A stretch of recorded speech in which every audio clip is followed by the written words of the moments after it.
Hey Alexa, tell me what Coach Ed Young's basketball coaching record was.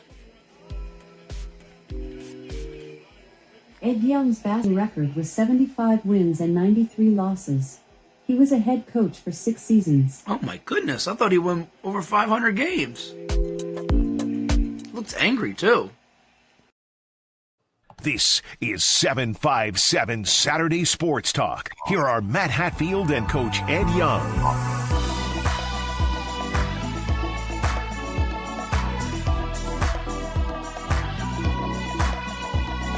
Morning, all you happy people. What's going on? How are you today? I'm good. What's news today? Looked like there was an imposter there. An imposter? Yeah. Talking about the Alexa? Is that what you're talking about? Yeah, I just saw some Alexa said Ed Young coached for 6 years and won 6 games or something. Yeah, that sounds like you've been faking out America with your 500 plus wins in the towel in the background. Yeah, if anything, I probably am missing some wins, but once you get a few well, that's what happens when you have the forfeit games. But go ahead. Once you get a few under your belt, you kind of forget all that. Nah, I don't know if that's entirely true. You've got a memory like you remember what you wore at every game. Well, that's a definite no. How was your holiday break? Christmas is a great time of the year. I'll just leave it at that. Mm-hmm. Great time of the year, but true. As I said before, I don't really celebrate it like I used to because it's also a little bit of a downer time because a few years back, that's when I kind of lost my mom a few days before the Christmas holidays. So it's not really, it's a damper, but I want to talk about stuff that's negativity. I want to get talking about the Diamondbacks getting Corbin Burns. That would be a big mistake for him to go there. Why would he go backwards?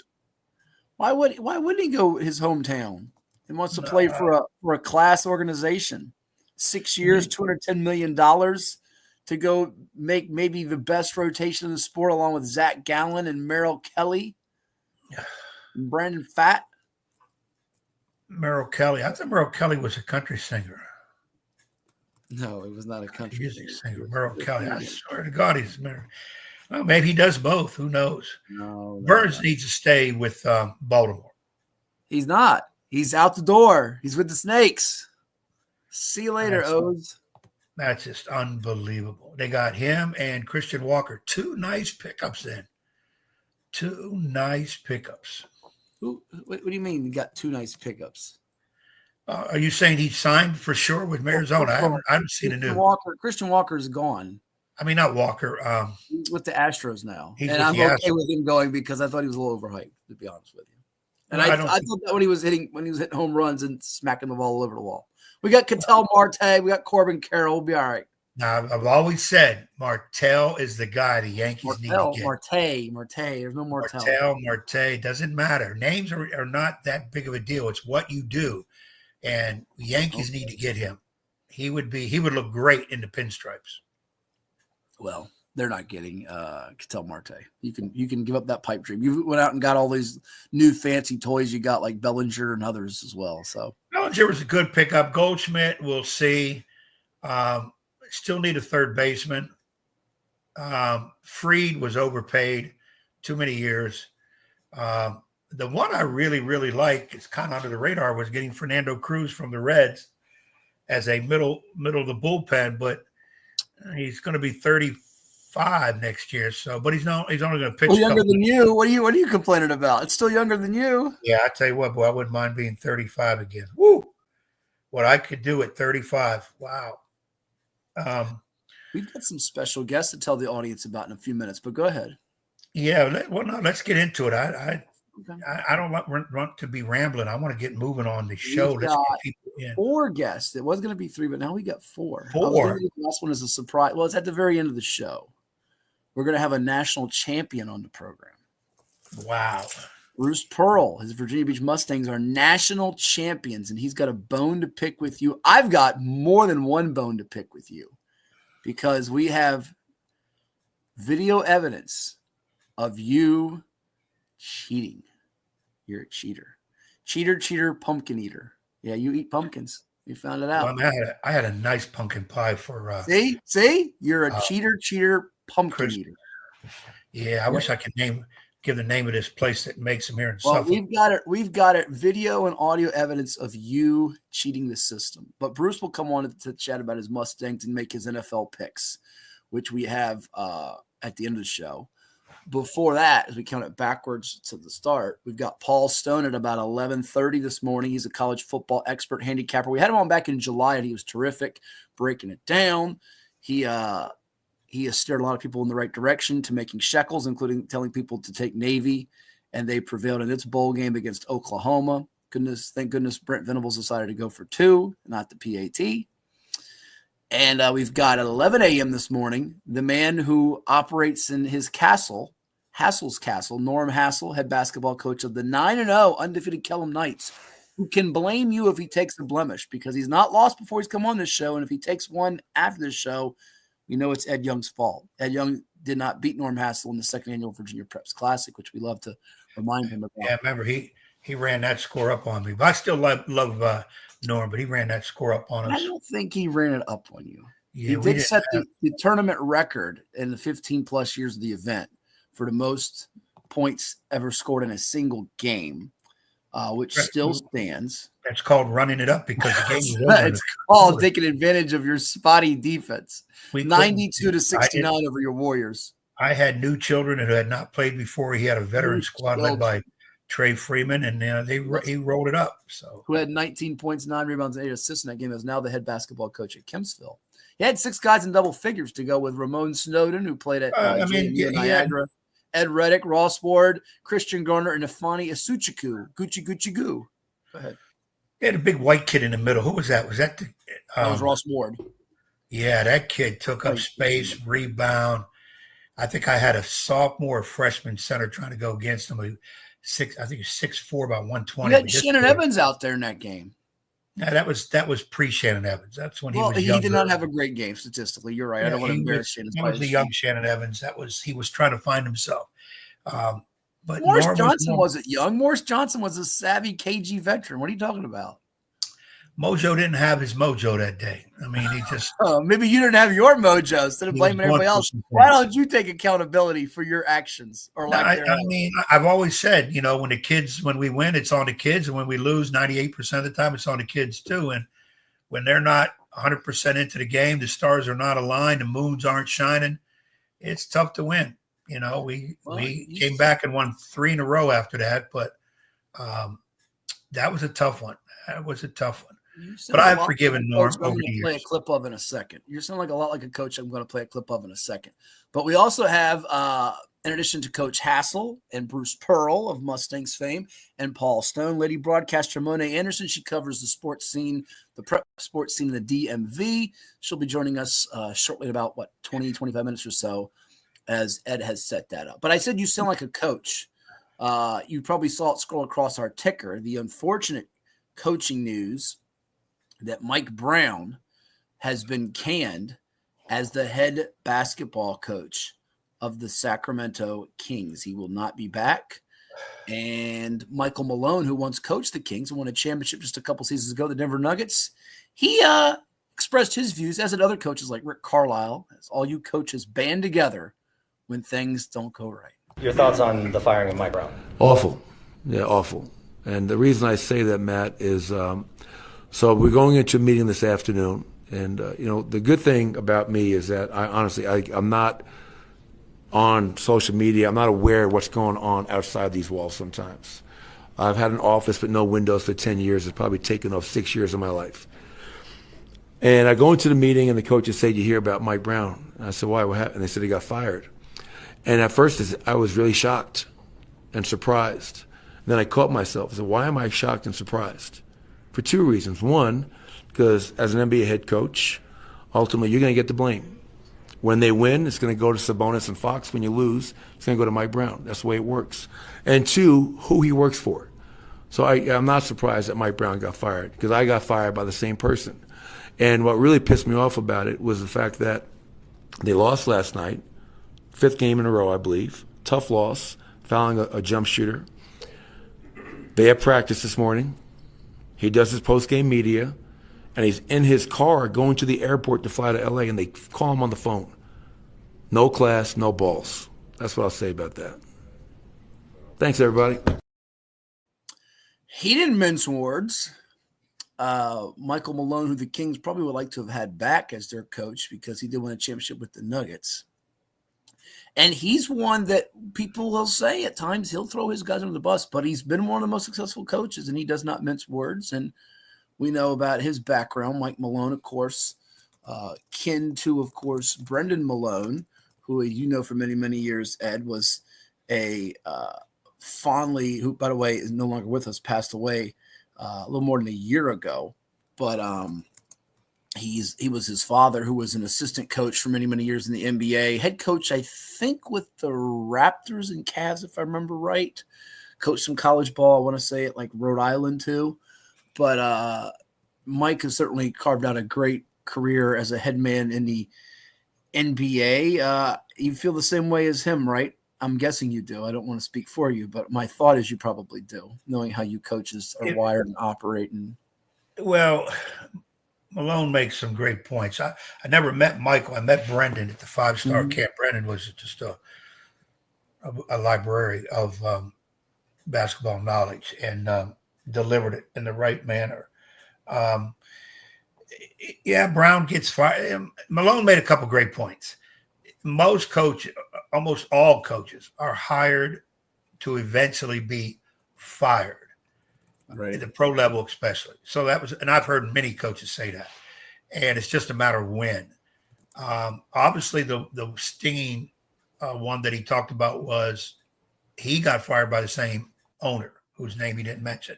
So he's got some animosity built up for that.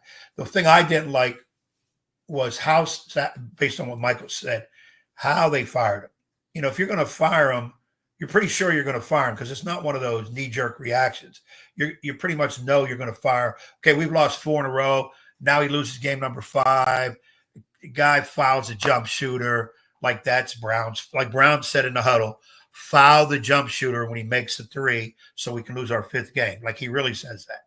So, and I'm not saying that's the one specific reason why they fired him. They don't like the direction the team is going. It's time to fire him. But do it in a much better way. I'd like to think you bring him in face-to-face. You don't make a phone call. You don't do it on the road. He's getting ready to go to another game. That is classless. That's extremely classless. Bring him in. You hired him face-to-face. Then you get rid of him face-to-face if that's what you want to do. And every owner has a right, president, GM, whatever, has a right to fire a guy if he's not doing what you kind of want. But I also say, when you get rid of a coach, you need to look at the people who hired him. What is their record, so to speak? Because sometimes we don't look at that. And as far as, you know, Malone or Brown putting a lot of onus on players, I just said it a few minutes ago.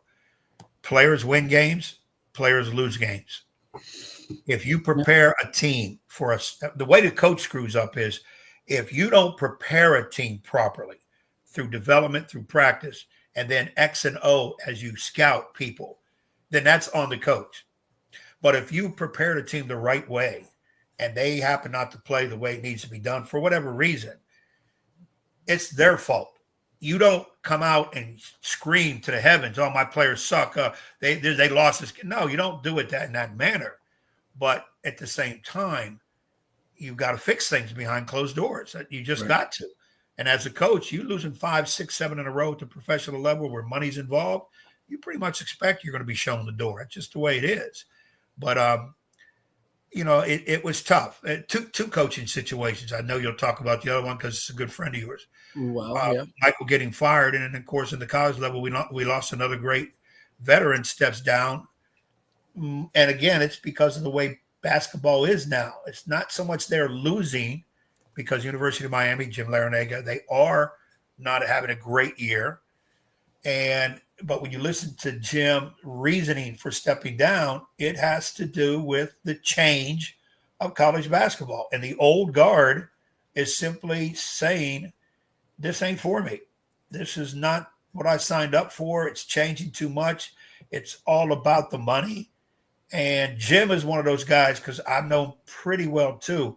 He's big into relationships, building relationship with players. You remember when they were at the Final Four, one of the things they did at the end of practice, they did this a lot, was they played wiffle ball on the court. And he played with his players, just got away from, they used to play dodgeball. They threw a football around. He did different things with his team, very much in a relationship. And then after the Final Four, he made the comment that 8 players decided to leave.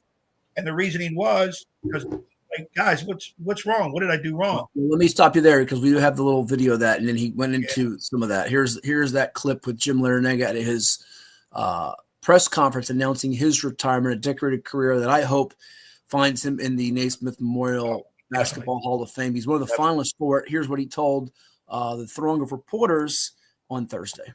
I loved the game and I loved the university that much. I felt like, okay, there's one thing you got to constantly ask yourself. Are you going to give everything you have, the commitment that it deserves, 100% of yourself, physically, mentally, emotionally? But I'm exhausted. I've tried every which way to keep this going. And I know I'm going to be asked a lot of questions, but I want to answer them before I'm even asked. What shocked me beyond belief was after we made it to the Final Four, just 18 months ago, the very first time I met with the players, 8 of them decided they were going to put their name in the portal and leave. I said, don't you like it yet? No, I love it. I love Miami. It's great. But the opportunity to make money someplace else created a situation that you have to begin to ask yourself as a coach, what is this all about? And the answer is it's become professional. Just a couple seasons removed from taking Miami to the Final Four, Ed, and you know how much I respect Coach Larrañaga, who means the world to me. He gave me that interview after they went to the Final Four, and he didn't know me from Adam, and gave me 30-plus minutes of his time. I think he's just top-notch. I will say this. The timing's never great for these things, not being critical, but the timing isn't great at 4-8. Every person's situation and every case is different. 4-8 for the team puts Bill Courtney in a tough spot now, being the interim the rest of the way. I will say with the NIL and the transfer portal, he also benefited. He got Nigel back. He got Jordan Miller, by the way, from Loudoun Valley, who was state player here at Loudoun Valley, came in from George Mason.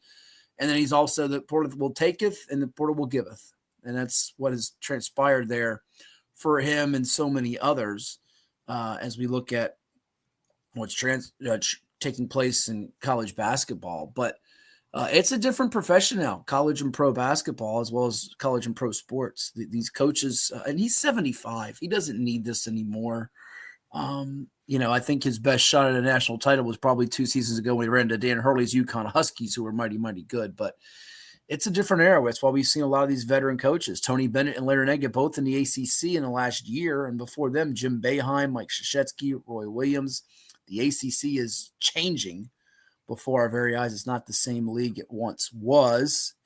And you can make the case now that it's not the premier college basketball conference in the country anymore, even though historically its numbers, dwarf the others as far as all-time wins, pros, championships, so on and so forth. It's tough for some of these veteran coaches now in this new world that we live in to adapt and to not just adapt, but function with the way it's a me, what can you do for me society and world we're in. And it's not the old ways of the 1980s and 70s. And it's the way some of these coaches were brought up and how they were ushered into the profession. Yeah, it's a good point. I just hate to see people like Larrañaga, because these are the guys that have the right character, the right mindset. And if you notice, of most of these guys that are stepping aside, going all the way back to Jay Wright, of course, Roy Williams and that, yes, some of it has to do with age. People will say, Larrañaga 75, well, he wasn't going to stay around long. But they're leaving really before their time. And if you notice, it has nothing to do with X and O's. I can't get my Right. guys to play defense. No, I don't think it has as much to do with age and X's and O's. Definitely not X's and O's, but age is just a small fraction of it. I think it's more the NIL and the portal and how you operate day to day. Yeah. That's my point. When people say, well, you oldsters got to understand, if you don't change, you're gone. Well, no, being an oldster, I'm going to fight that. Number one, I still want to coach tremendously. It's killing me. And I mean that literally, not figuratively. And I've seen a lot of bad basketball. And there's some bad coaching going on that a conversation for another time. But okay, go ahead. I wanted to stop you and ask you a question on that. I wanted to ask you a question. And I'm not saying that I'm the perfect one that I was saying, how do you fix that? You think you or anybody else just sprinkles fairy dust and fixes the bad basketball? I don't think that happens. No, it's part of the scenery. It's part of what transpires at the grassroots level and is from there on. Right. Yeah. It's a piece of a potentially bigger problem. But my point is, in losing these veteran guys to today's game, today's ways, is ridiculous because it should not be that way. The courts have created it. The NCAA did not refine it. And I'm tired of hearing, well, their hands are tied. There's not much they can do. Yes, you can. Yes, you can. The NCAA is a group. It's an organization. This is our rules if you're part of our organization. And we've talked about this and we will continue talking about it forever. The money is ruining the game. When you got to recruit your own kids, and the only way you're going to get them, forget relationships, which are big in coaching. It's money. Can I get more money from you? And the hardcore fact is, all schools under the power level, you are farm clubs for the big boys. That's just exactly what you are, period. And even at the high level, it's the alligator against the crocodile. They're going to try to steal your player because, hey, we can give you more and you probably be a starter over here instead of a backup, which means you can get more money. And that's what the kids are doing. Now, I have people get in my face saying, oh, so you wouldn't leave an organization for more money. Like, you've never done that. And I'm saying you're comparing apples and oranges. These are youngsters, supposedly young men, that we're supposed to be teaching some kind of values to, in terms of not everything is always about money. But we've created a system now, yes, it is, where money is the big thing. And people say money can't buy happiness. Yes, it does. So we've created that. And I'm just tired of seeing these good coaches. And I know people jumped on Bennett, and they're going to jump on Larinaga for leaving when they did leave. Bennett right before the season, Larinaga in the middle of the season. People will look at Larinaga and might say, you quit on your kids. He quit in the middle of the season. They are saying that. They are saying and that's a joke. In coaching, it's so much by emotion and feeling that I understand what both those guys mentally went through. I'm not going to say I know everything, but it's the idea that they cannot continue and the values that they set because it's eating them up because all of what's happened around them. They're not their self in that situation. So it's better for them to say, I'm going to remove myself so somebody else can give better energy, better mindset to the situation. So I don't fault them for that. Yeah. It's I'm with you. It's a tough situation any way you look at it, and you see the comments there from Willie Gillis III, and also the big news that came out this week. Deshaun Jackson, you see it going across our ticker, former NFL Pro Bowl wide receiver who spent 15 seasons for 6 different teams, made 3 Pro Bowls, going to Delaware State as its next football coach, coming days after Michael Vick was introduced as the new head football coach of, behold, the green and gold at Norfolk State. We were there for his introductory press conference on Monday. People can find that on my YouTube channel, and it's been shared all over social media. You can watch that entire press conference. And Allen Iverson was there. Bruce Smith was there. Aaron Rouse was there. A lot of very famous folks from the 757 and beyond were in attendance for that. And a real neat gathering, Ed, and it'll be fascinating to watch how Michael Vick pieces this all together. He certainly has the name, the star power, the connections, and the magnetism to a lot of the local and statewide prospects that could make Norfolk State better in time. The question is going to be, how much time will it take? Will there be patience? And can there be a quick turnaround, or will this require more time than folks are wanting it to take? How he builds his staff will be interesting to watch. I have heard Elton Brown is joining his staff, former Arizona Cardinal, by the way, apprentice school. We got a chance to call their bowl game, the Neptune Bowl at the Sportsplex.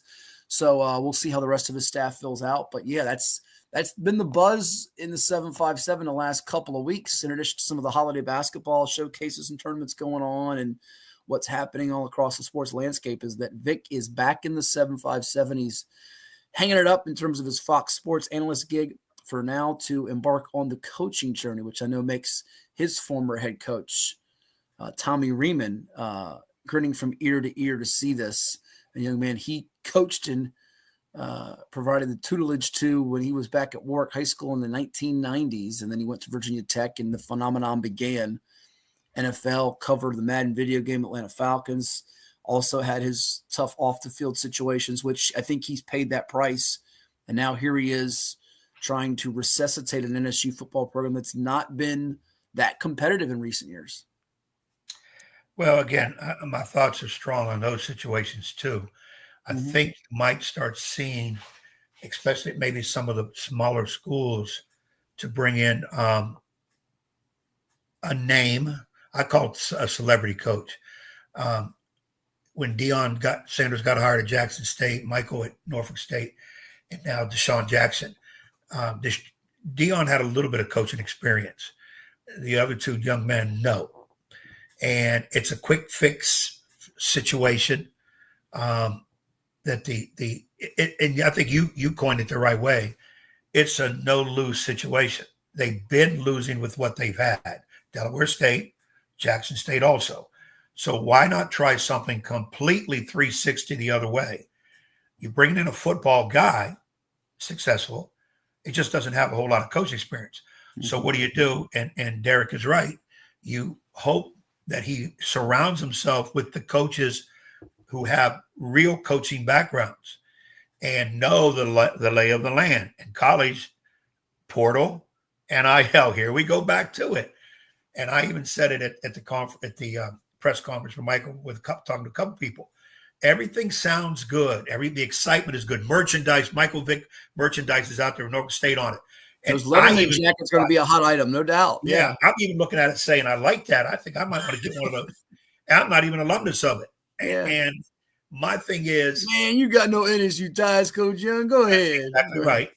And I'm skeptical. I got to choose my words wisely. Well, that's natural to be skeptical, but go ahead. Yeah, because first of all, fan base. Give him time. Heinrich, by the way, Heinz Weber.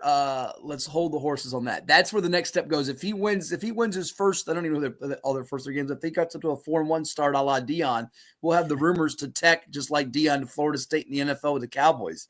Pump the brakes. Yeah, let him run his first practice first, and before he can even start. Again, it's going to be imperative that the right people are on staff. Sure. And Michael, Deshaun Jackson, and Deion's already showed it. They can coach in practice. They can get to play. What those guys are good at is that, I'm going back to the word I used with Larry Nega, relationship. You got to build a relationship with the players. Because the bottom line is they've got to perform. I always said that the genius of a coach is take what's in your head and the bodies that you coach show it either on the field or on the courts. Well, and how about the last question in the press conference? You and I both walked out of there. The Hall of Famer, David Teal, now back with the Pilot and Daily Press. He spent a little time with the Richmond Times. He's with the Daily Press, cut his teeth here to start, and has had a wonderful career documenting both of these young men, Allen Iverson and Michael Vick, amongst so many others from the 757 and beyond, ACC coverage too. He asked the tough question that nobody wanted to ask until the very end about, will Norfolk State have the resources, the financial power? And Vick answered it in his way of answering it. And then when they got done, both Iverson and Vick had to give David a little, come on, we knew you'd have to ask that question. But it was the question everybody was waiting to hear. And it was the appropriate question to be asked. And I think there's a mutual respect on both sides. Iverson and Vick respect the heck out of him, and he respects the heck out of them. So, and along the lines with that question, Michael's not going to really be able to answer it unless it was discussed heavy in the interview for being hired, is, do y'all understand what this is like, and do y'all have money? Because if Michael has to go in with the status quo, it ain't going to work. He's going to be the sixth losing coach in Norfolk State over the last years, because it's all about giving players money to attract them in.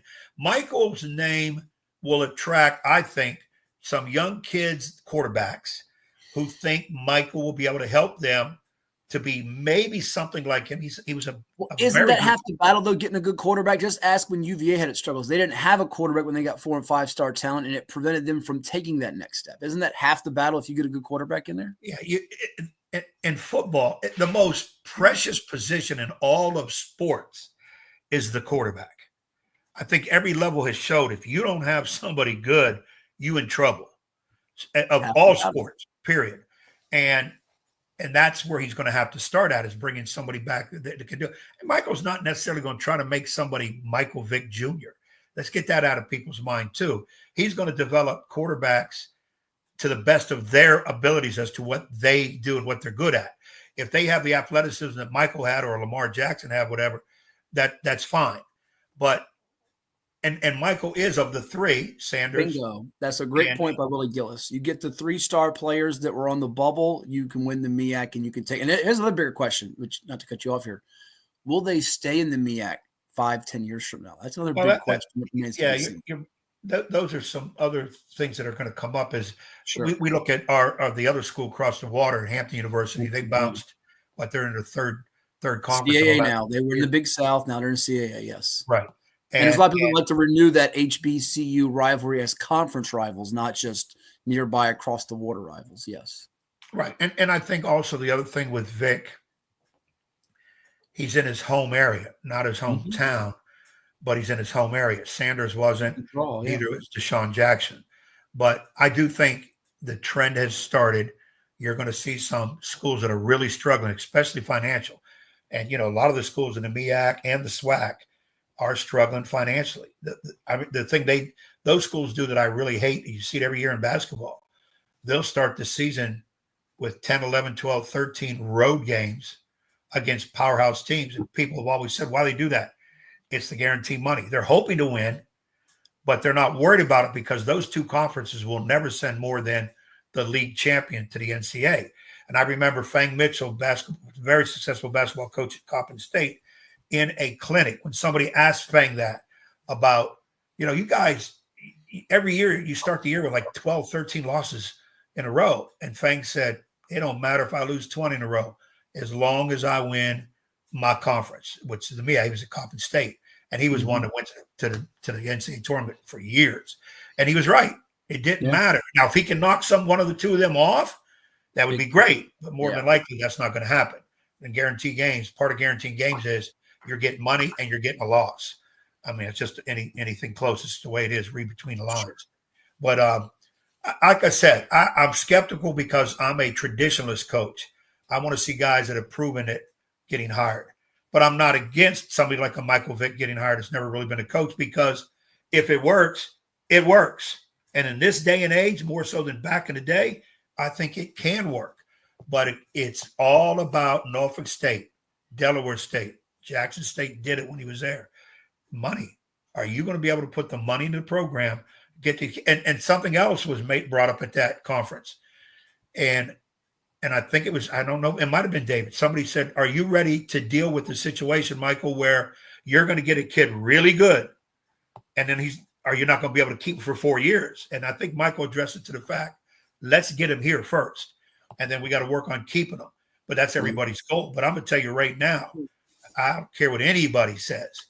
If you're not SEC or Big Ten, you're going to lose a kid who's all conference, all American, top stats guy. Because you're going back to what Larinaga said. Larinaga went to the Final Four and lost 8 dudes. I mean, hello, that was in the ACC. Right. Those teams can pay the kid more money, period. And that's all what it's about. Nick Saban said the same thing.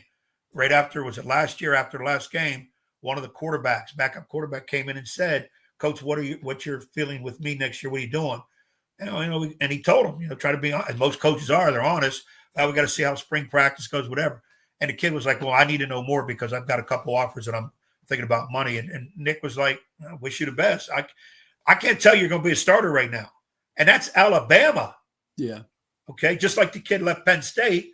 I forget his name, and he just signed with somebody and he got some money. I think 1.2 million. And everybody was crucifying him because he left early. But that's because of, if you're going to go to another school, you have to hurry up and enroll before the semester starts. So that's part of the NCAA situation. But anyways, getting back to Vick and that, I really hope for him and Norfolk State it works out. It'd be great to see them win. And you're right, that's the other problem. If Vick is very successful, will Virginia Tech come calling? Well, that remains to be seen, or will he even get the itch to scratch testing the pro waters? You never know. We've got more to come your way here on 757 Saturday Sports Talk. It's CoVA Sports TV. We'll take a timeout. We'll come back with more as we get our interview guests rolling here. We've got, if time permits, a little buy or sell we'll do as well. Stay tuned. It's CoVA Sports TV. As a banker at Town Bank, we believe that people bank with people, not with banks. You're looking for an actual personal relationship, and that's what you get at our bank. You get that person that gets to know you, gets to know your business, is there for you. I think that is what motivates us, what drives us. And the idea that we are trying to serve others and enrich lives, I think is very true.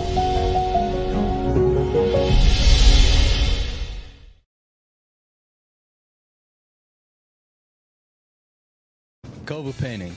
We don't just paint, we transform spaces. Visit covapainting.com or call 757-550-7357 and mention the Sportsplex for 10% off of projects over $1,000.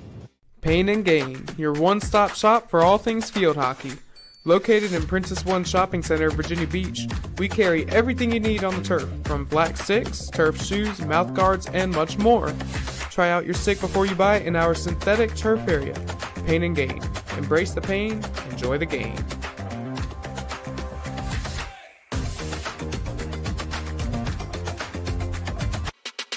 At CHKD, sports medicine is more than just treating injuries. It's a whole team approach to caring for young athletes. With experienced physicians, surgeons, trainers, and rehab specialists here when kids and teens need them most. Our experts help young athletes prevent injuries too, with advanced training and conditioning programs that keep them in the game safely. CHKD Sports Medicine, where kids are more than patients and we're more than a hospital. Well, it's everybody's favorite time of year again. Time to prepare to make your annual donation to that infernal revenue service. And if you're like me, you need help. Help to keep that donation as small as possible. So get off your W-2 and call John Maynard at John's Tax Service. 455-6763.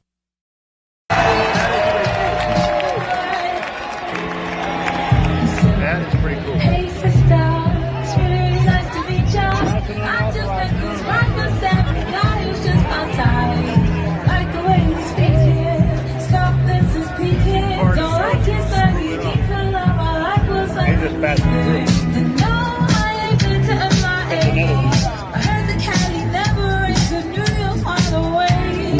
First let's see the West End, I'll show you too. Hampton Roads has a long-running high school and college sports tradition. It's time to give them the spotlight they deserve. This is 757 Sports Talk. Here are Matt Hatfield and Coach Ed Young.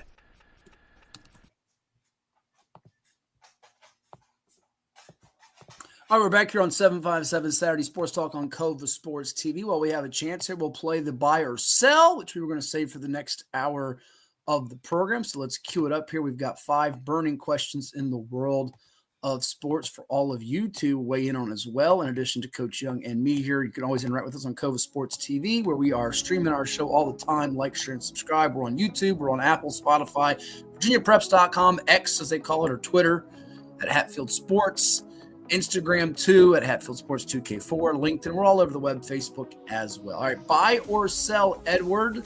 The Chargers, who play today in the NFL, will become the 6th team since 1970 to allow 20 or fewer points in 8 road games within a single season. 2010 and 1993 Bears, 2001 Eagles, 1980 Rams, and 1978 Steelers. This is a pretty impressive list here that they can join if they are able to pull it off today against the New England Patriots, who are not exactly world beaters, 3-12. They are coached by a local native in Kecoughtan, Ohio alum Gerard Mayo, but my goodness, offensively they've had a rough go at things at times, though Drake May has shown some glimpses of his potential. What do you think, as they've been holding people down on the road? The Chargers hold the Panthers to 3, the Broncos to 16, Steelers put up 20, Browns to 10, Falcons 13, Chiefs 19. What about this one today? Buy or sell? This is it. It's interesting because you're looking at some really, really great defenses right there. I don't think the Chargers has a great defensive team at all. My first feeling is to buy it because it's New England, and they are really struggling. I even heard a couple of pundits this week say that they believe Mayo should be ousted. After one season? Wow. After one season with a hapless team, this is what I'm saying. Here we go again. Look, so let's just get rid of the coach. We didn't get many players, and we'll get rid of him. It's just too asinine to even think about. He deserves to come back. I'm going to, since it's the Patriots, and I hate to say this because of Mayo, I think it will be true, but I can see the Patriots scoring 3 touchdowns, kick the extra point. It's 21, because I don't think the Chargers defense is this good, even though it's a heck of a stat. No, I think you're wrong on that. I think you're selling short these formerly San Diego, now Los Angeles Chargers on the defensive side of the football. I think they're playing pretty good football here, and I think you need to pay attention to that defense. My first instinct was to buy it because it's the Patriots. So therefore, I'll buy it. But they're number 2 in scoring defense behind the Chiefs, 18.3 allowed. Vikings at 18.4. Chiefs at 18 points per game. So they're the second best scoring defense in the league, Ed. Okay. Yeah. You gonna buy it or sell? I'm buying it. I'll buy it. All right. Good to know that you're not going to be a cheap SOB today. All right. What's our next one on buy or sell? And I pull it up for you all. Here we go.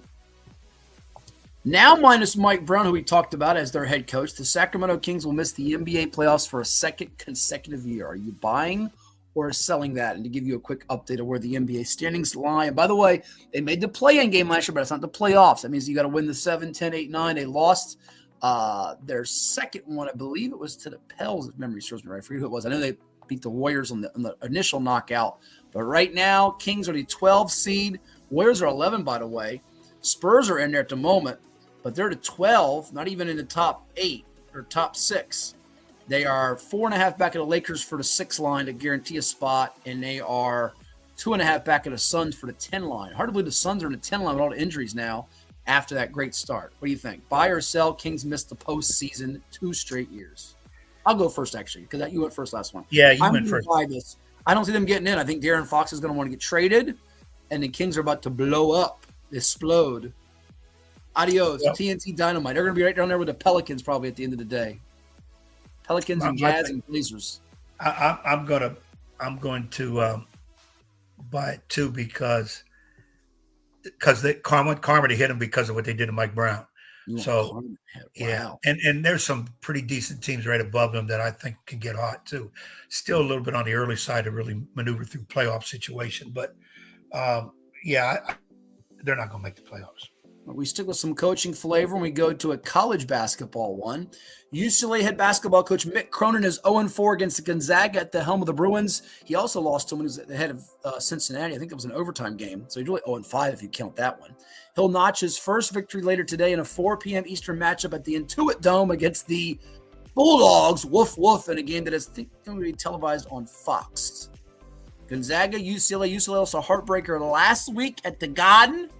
UNC came roaring back from 16 down after Andrew Jones joined us from Toy Illustrated, not mincing any words about how UNC has struggled on the hardwood. UNC got that behind R.J. Davis. Gonzaga's lost 2 other Saturday showcase games this month, falling to UConn, the defending 2-time champs at the Garden, and also in OT to Kentucky back on December 7th. So what are you buying, selling here? Cronin, Mick Cronin and UCLA, will he drop to 0-5 against Gonzaga, or will he knock them off today in Inglewood? Boy, that's a good one. You got a good one on here because my first instinct is sell it. He's going to win. They got to win at some point, and I think he needs to beat a Gonzaga team. No, you would buy it because he'll notch his victory. Yeah, buy it because they lost to Carolina, and a lot of people thought they would beat Carolina. Though I picked Carolina, and I kind of think this is Mick Cronin's last year with UCLA. Do you? Are you buying the rumors that he might go east to Villanova and be the head coach of the Cats, as if we're going to just get rid of Villanova coach Kyle Neptune, throw him out to pasture like he's done already?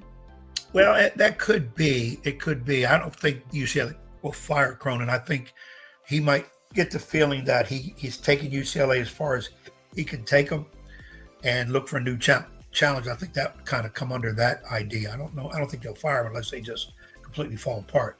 But I'm gonna go on a limb. I'm gonna go out there on the limb and say they beat Gonzaga today. Wow, you're buying that. They certainly can. They're capable of it, but I think Ryan Nembhard will have a good game. I think Graham Ike down low will have a big game, and I'm not sure UCLA makes enough outside shots. It just creeps in the 80s. If it stays below the 80-point mark, I don't know that UCLA has the offense to get it done, but I think it'll be a close game. These games go down to the wire. You remember Jalen Suggs' heave during the COVID year to get them in the championship game against Baylor. You remember Jalen Strother hitting that three from like 40 feet out parking lot after they blew a big lead, and they got to the Elite Eight 2 years ago and then fell to UConn. I think Gonzaga will eke it out behind Ike, so I will sell this. I will not buy this. Our next one, we got two more to go here before we take a timeout. Oh, it's NFL related, right up Ed's alley. Las Vegas tight end Brock Bowers, 101 catches, will make 5 catches versus the Saints to break the rookie record of 105 catches in a season set by Puka Nacua. Hakuna Matata. Puka Nacua. Every time I hear his name, I think of Hakuna Matata, don't you? Of the Rams back in. I didn't hear that. I want to either say bless you or take a pill for that. Isn't that kind of a disease? Puka Nacua? No. Yeah. I'm going to buy this. He'll have 5 catches by halftime. I don't care if it's Minshew, O'Connell, Derek Carr throws can't throw to him anymore. He's with the Saints. He's going to catch the ball. And by the way, Malik Neighbors is a few catches behind him. So both of these guys could pass Nacua before it's all said and done regular season. And by the way, a lot of these records are getting smashed. You wonder about these records? The little asterisk as I go baseball steroid here on you. Because they're playing more games now. They're playing more games now than the 16-game season. It's 17. So you're seeing more records break and it's more passing. So I'm going to buy. Empty the shekels. Give it to me. Brock Bowers and the Raiders. But they will lose a heartbreaker to the Saints, 22-20. Brock gets the 5 catches against the Saints, breaks the. Yes, it's the only bright spot for my hapless Raiders this year. By the way, you think the Jets should have drafted him? I said it then. They should have drafted him. They should have taken him. The offensive line has been a mess, and he would have given Aaron Rodgers a nice toy to have. Although they would have still screwed it up probably, and he would have been mad he got picked by the Jets. Instead, he's mad he got picked by the Raiders. So he's mad because the Raiders. Yeah. And here we go back into coaching when they gave Antonio Pierce the position. I was excited because I thought he would be the type to really kick him in the butt and get him going. He's not, and I don't fault 100% Pierce. They got some guys on that team they got to get rid of. I've watched him play nearly every game, and they got guys that have quit on plays, and some of their guys defensively tackling high and giving up. Nobody pursuing. Brock Bowers is their bright spot. They need a quarterback bad. O'Connell's not it. Desmond Ridder is not even a clipboard holder. They need to fix some things, and I would like to say Pierce should have another year, like I said, Mayo does. But I think Pierce is one of those guys who's much better as a position coach or defensive coordinator. I just don't think he's the butt kicker that Raiders really need right now. A swift kick in the rear end. Sometimes Ed Young needs one too. Some teams need. Well, there have been times that I needed when I was younger. I definitely needed it.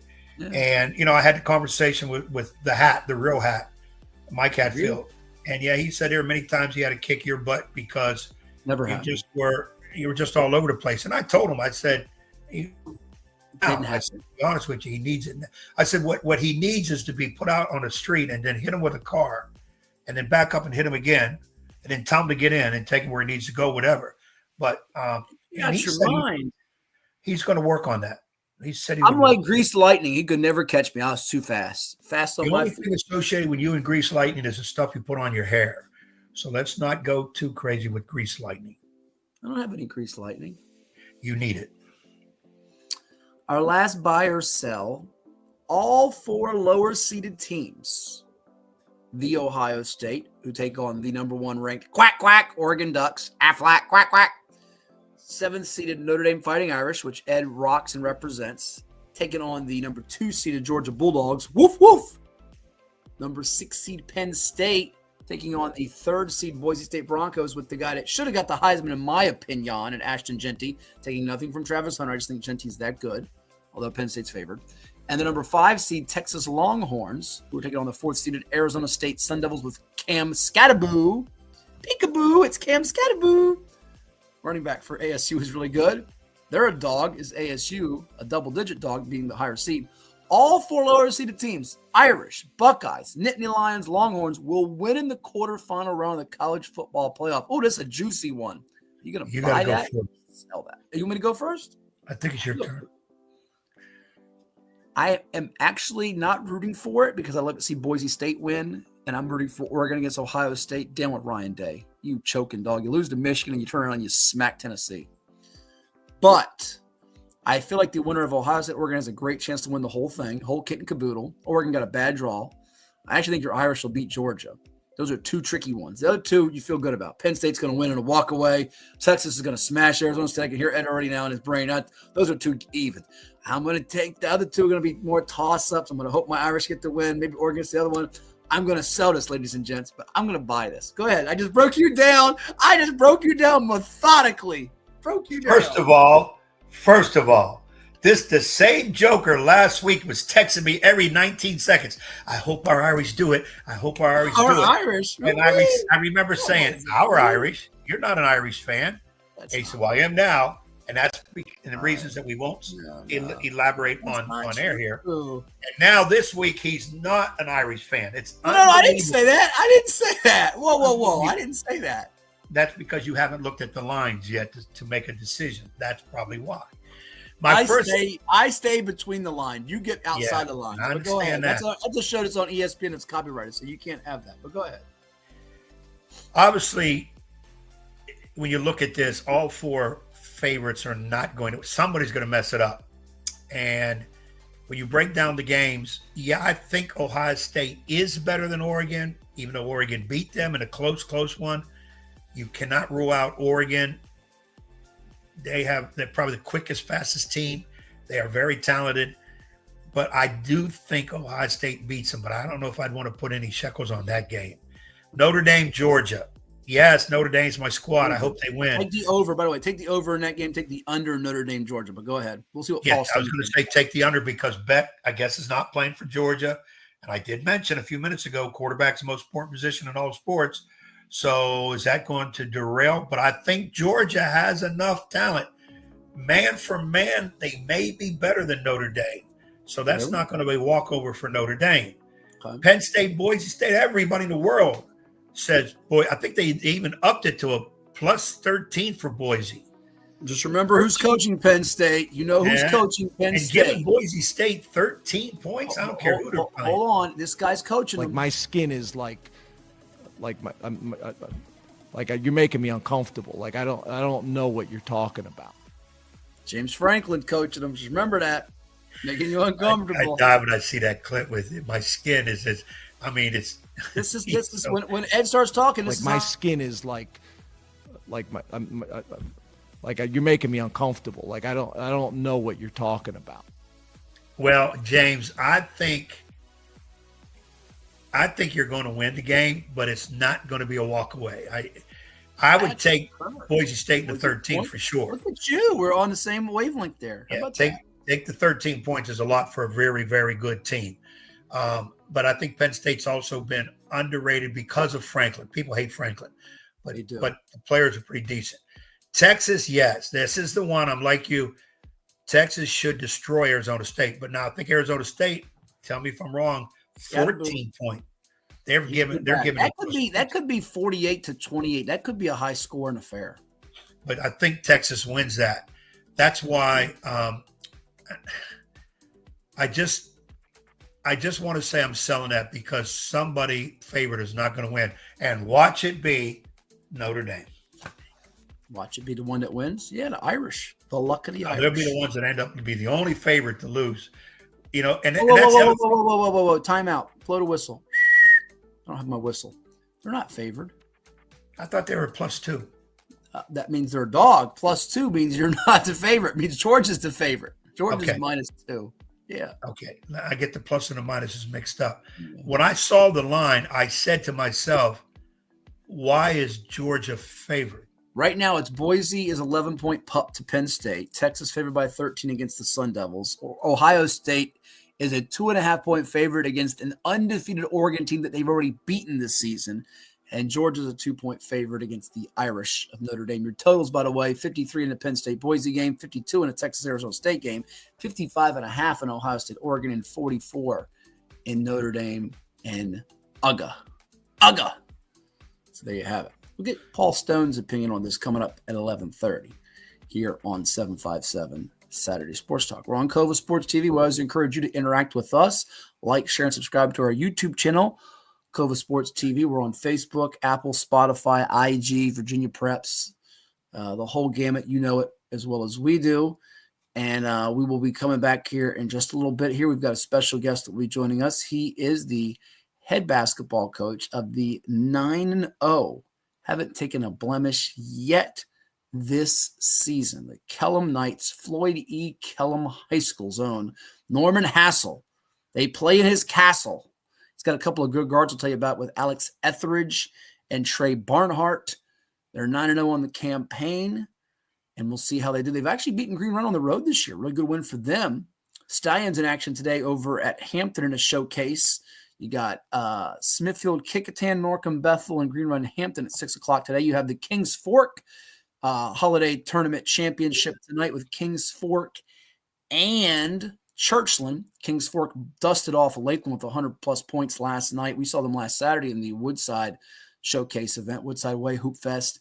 And Churchland beat Phoebus pretty comfortably, so that's coming your way when we return here on the program. And we're going to effort getting Monet Anderson next week. Apparently she had an emergency that popped up, so we'll get her on the show next week for those that want to hear her as we flip the calendar from 2024 to 2025. So we do wish her the best. We apologize about that. So we will effort getting her on the show next week. But we got Norman Hassell from his castle. I don't know if he's going to be from his castle or from perhaps a swimming pool. Who knows? I hear he's got a nice pool like the one I venture into.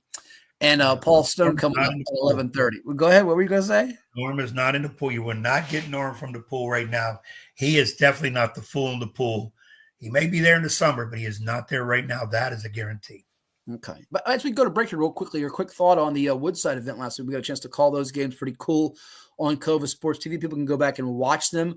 Lancetown beating Denby. Oscar Smith beating Kempsville. C.G. Woodson beating Kings Fork. John Marshall defeating Hayfield, and then the nightcap where Silas Barksdale, who's headed to VCU, dominated in Woodside's thriller against the Miller School. So some 7-5-7 teams won. One took an L, but pretty fun games throughout the day. Yeah, a lot of good action, a lot of really good younger players, underclassmen players in those games. That was a takeaway. Yeah. I think it served its point of watching some really, really good basketball. I was surprised by our buddy Doug Craig's team. Yeah, C.G. Woodson. They knocked off Kings Fork. That sophomore PG, Kalen Shilton, can play. Woo. That kid is dynamite. He keeps his head on his shoulders. He'll be good.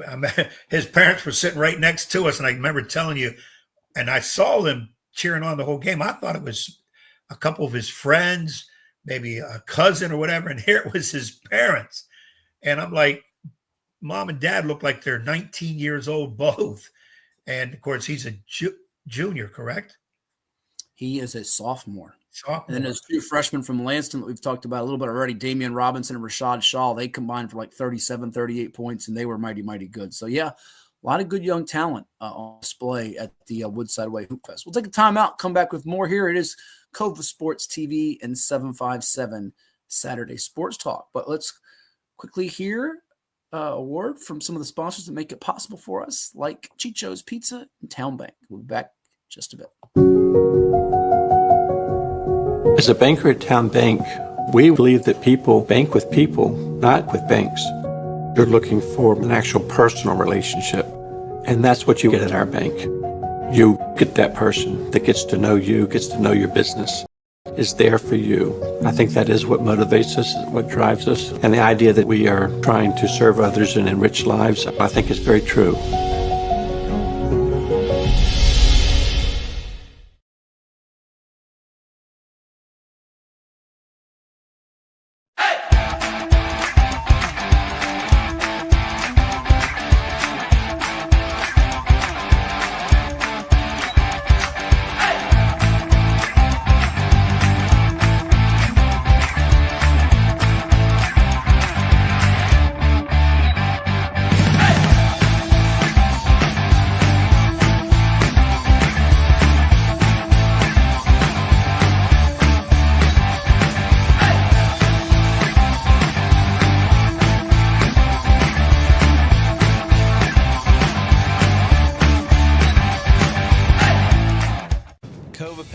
We don't just paint, we transform spaces. Visit CoVaPainting.com or call 757-550-7357 and mention the Sportsplex for 10% off of projects over $1,000. At CHKD, sports medicine is more than just treating injuries. It's a whole team approach to caring for young athletes. With experienced physicians, surgeons, trainers, and rehab specialists here when kids and teens need them most. Our experts help young athletes prevent injuries too, with advanced training and conditioning programs that keep them in the game safely. CHKD Sports Medicine, where kids are more than patients and we're more than a hospital. What is more? Is it more reps, more strength, more stamina? We say it's all of that, but it's greater than just what's in the mirror. It's about improving your mental and physical health. More is a feeling of achievement, fulfillment, confidence. It's looking better, feeling better, being better, and it's our mission to get you there. Because here, you are more. One Life Fitness. Hampton Roads has a long-running high school and college sports tradition. It's time to give them the spotlight they deserve. This is 757 Sports Talk. Usually it's Hatfield. That's why I try to tell everybody, get on Hatfield. He is the legal scribe, the talking head that knows all this, puts the whammies on. We do things different on this podcast. That's why we're rated number 3 in the state. You got Play-Doh? Get out of here! We got people all over the globe watching with us. Sitting in a phone booth with you would be very... well, no, we got to have your own phone booth. I'm not sitting in no phone booth with you. It is 757 Saturday Sports Talk here on CoVA Sports TV. Like, share, and subscribe. Welcome back to 757 Sports Talk. No, it's not in the pool. It's Hatfield and Young at the Plex, the Virginia Beach Sportsplex. Here are 2 guys that, even though they never shut up, they're always dropping pearls of wisdom. Matt Hatfield and Coach Ed Young. And we're delighted to be joined by a special guest. He is the head basketball coach of the undefeated 9-0 Kellam Knights. He's got the proud Kellam shirt across the chest. We were reminiscing earlier about his 92-69 drubbing of Ed Young's Warriors back in 2010 as he tries to go into 2025 with some of that momentum he had back 14 years ago, and he's off to the team's best start since that great season with Trey Freeman and Ramon Snowden and them when they opened up undefeated, got to the regional semifinals at the Norfolk State. We say hello, happy holidays, and a happy new year to Coach Norm Hassell. Coach, good to see you. How you been? Happy holidays, gentlemen. Good to see you guys. Well, Norm, great to have you on the show. You know, I love you to death. We were reminiscing. I said that was the younger Norm back in the day, full of himself, ran the score up against my young lads who weren't very good. And I've forgiven him over the years because you have transformed into the person you are now. You're rolling it 9-0. You are the biggest surprise, but then again, you're not a surprise. You're just doing your thing. And I'm glad I'm not going against you again, because I do have a feeling you would still try to run it up against me for some reason. But I still love you to death, and I hope you had a great holidays. Coach Ed Young. So we got one rule that you and I are going to make right now.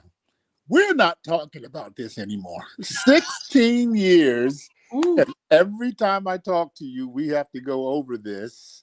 Yeah. Nobody ran the score up. I had a really good team. We were 27-0 until Dodo and his group beat us by 1 at Scope. Yes. That's a good team. That was a really good team with a really good players led by Trey Freeman and Ramon Snowden. And I couldn't tell them not to play basketball. And you had a guy, if I'm not mistaken, you were in the playoffs that year. Upset Lansdowne in the first round that year. Yes. Was Briante Weber on that team? No, he played against Briante, but he beat that Julian Norfleet, Reggie Williams, although Reggie Williams was hurt in that game. DJ Whitmore, Virginia Lansdowne team that had a couple of guys that played pro ball in Julian Norfleet and DJ Whitmore, who was an All-American at Virginia Wesleyan. So we don't feel too bad for him. He's got 500 wins, a ring, a nice big mansion he lives in. We don't feel too bad for him. No, he's got to stop. That story is not coming out the way that it happened. It's just thank you. Appreciate you, Coach. You're on my board, but yeah, thank you. Well, and Norm showed that with the horse, he had the horses, but you have to have the leader, because the leader can screw it all up. And Norm just said, play. You come in here, you sit down, you play. He didn't screw it up. So it was impressive in that manner. So I give you all the flowers you deserve. Thank you. My kids came back from that butt whooping, and we decided to take on the mantra of, if it was done to us, let's do unto others as done unto you. So we didn't blow anybody out, but we did get some nice wins. I got you. Well, Coach, as we turn the page and get into this year's team and the current situation, I have to look at your just totality of your career. Your 19th season at Kellam, I've got you at 249 and 167 overall, which is incredible in a district where you have a couple of state heavyweights like Lansdowne and Green Run, and you guys the first few years did not win a lot. Since then, you've been rolling and very consistent.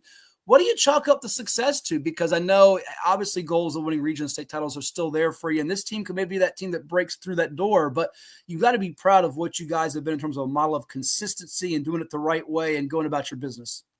I think over the years, we've just kind of established a culture of what we expect from our players, what our players expect from us, do's and don'ts, things that we need to succeed. And I think as kids enter our program, they understand that you're going to have to conform to this culture. We're going to do it the way that we do it, and that's how it's going to be. And if you don't conform to that culture, I really don't care if you're Michael Jordan. Before I lose sleep over it, I'd rather not have you on the team. And I just think that culture is what's kind of established us with consistency, but there's so much more on the plate that I feel like we've just left off the plate that we are trying to accomplish, and I hope we can get that done this year. But I think we just have a really good, strong culture, understanding what's expected.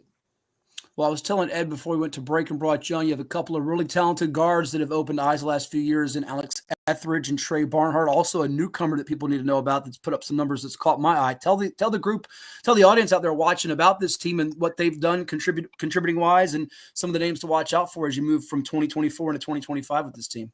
This is a special team. I told my coaches when I first got back late October, I said to them, I just feel something, like something feels different. Like I just felt how locked in they were. I didn't have a lot of instruction. When I did say something, they did it right away. I almost felt like they felt sorry for me, so they were going to lock in. That was my initial feeling. But I got players. Of course, Alex is my senior. This man is walking around. He's averaging 12, 8, and 7. He is almost averaging a triple-double. If he wanted to, he could drop 25, 30 points a game. But he understands that if his teammates are involved, we are better as a unit. And when you have a guy that walks around that can almost average a triple double. That's crazy. And I would expect that before this is over, he will average that triple double. Adding on to that, I got two big boys, Sam Nadehorsky and JT Ellis. Sam is averaging 16 and 7, and he's kind of, he played JV for me for 2 years, so he's not new to us, but he just really put on 45 pounds. He's a hardworking kid. He understands the game. He's just completely, like, even right before my own eyes, just become a really good player. And a lot of it is because of JT, if I'm being honest. JT is a space eater. And when JT is eating up that space, you have to pay attention to him. And that frees up room for Sam to maneuver. So you got to kind of pick and choose which one you're going to pay the most attention to. And people have chosen to pay that kind of attention to JT, almost because you have to, because he's averaging 9 and 8. He's almost averaging a double-double.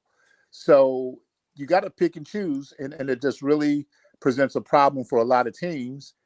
And while I'm talking about these two big guys that are almost averaging double-doubles, and Alex, who everybody knows, my leading scorer is Trey Barnhart, sophomore, one of the best sophomores in the state of Virginia, averaging 16 points a game, shooting 48% from three-point range and 59% from two-point range.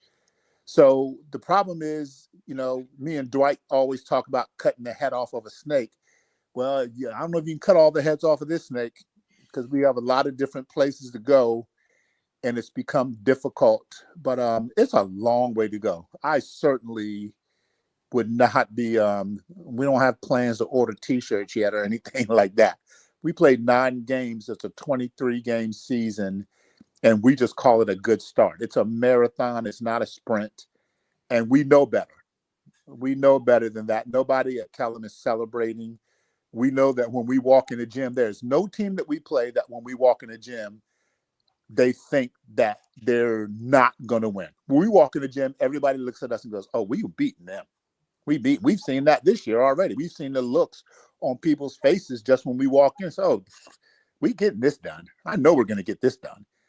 It hasn't happened yet, but being undefeated is not one of our goals. But nobody is walking around thinking they're going to lose to us. It's just not a thing, It's just not what happened.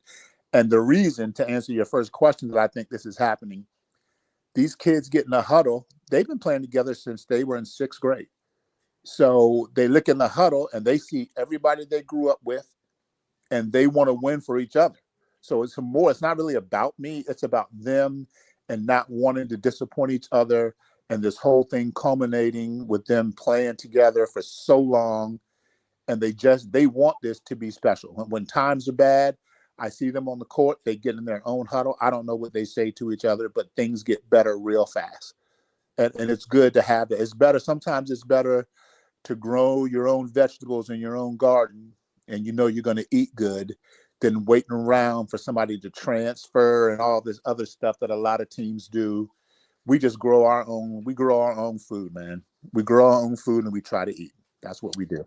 Well, it's great what you said. As I'll bring Ed back in here, Coach, is that Ed, I was watching last night on the NFHS Network, Alta Vista in Middlesex in the Joe Ellis Holiday Tournament at Surrey, and Alta Vista is a school that, of course, won state championships in football and basketball before. Juan Thornhill played there now with the NFL's Cleveland Browns. They don't have a Juan Thornhill this year, but they have 22 assists on their first 31 baskets, and they blew out a Middlesex team we had ranked number 5 in the state. But watching them reminded me a lot of how I watched Kellam. They share the ball, they make the extra pass, and that chemistry and cohesiveness was there, which I know, Ed, you having watched them and even played them before in the past, you notice that every time you play them, even if there is an athletic disadvantage against a certain opponent, you don't always see it because of the way they function as a team.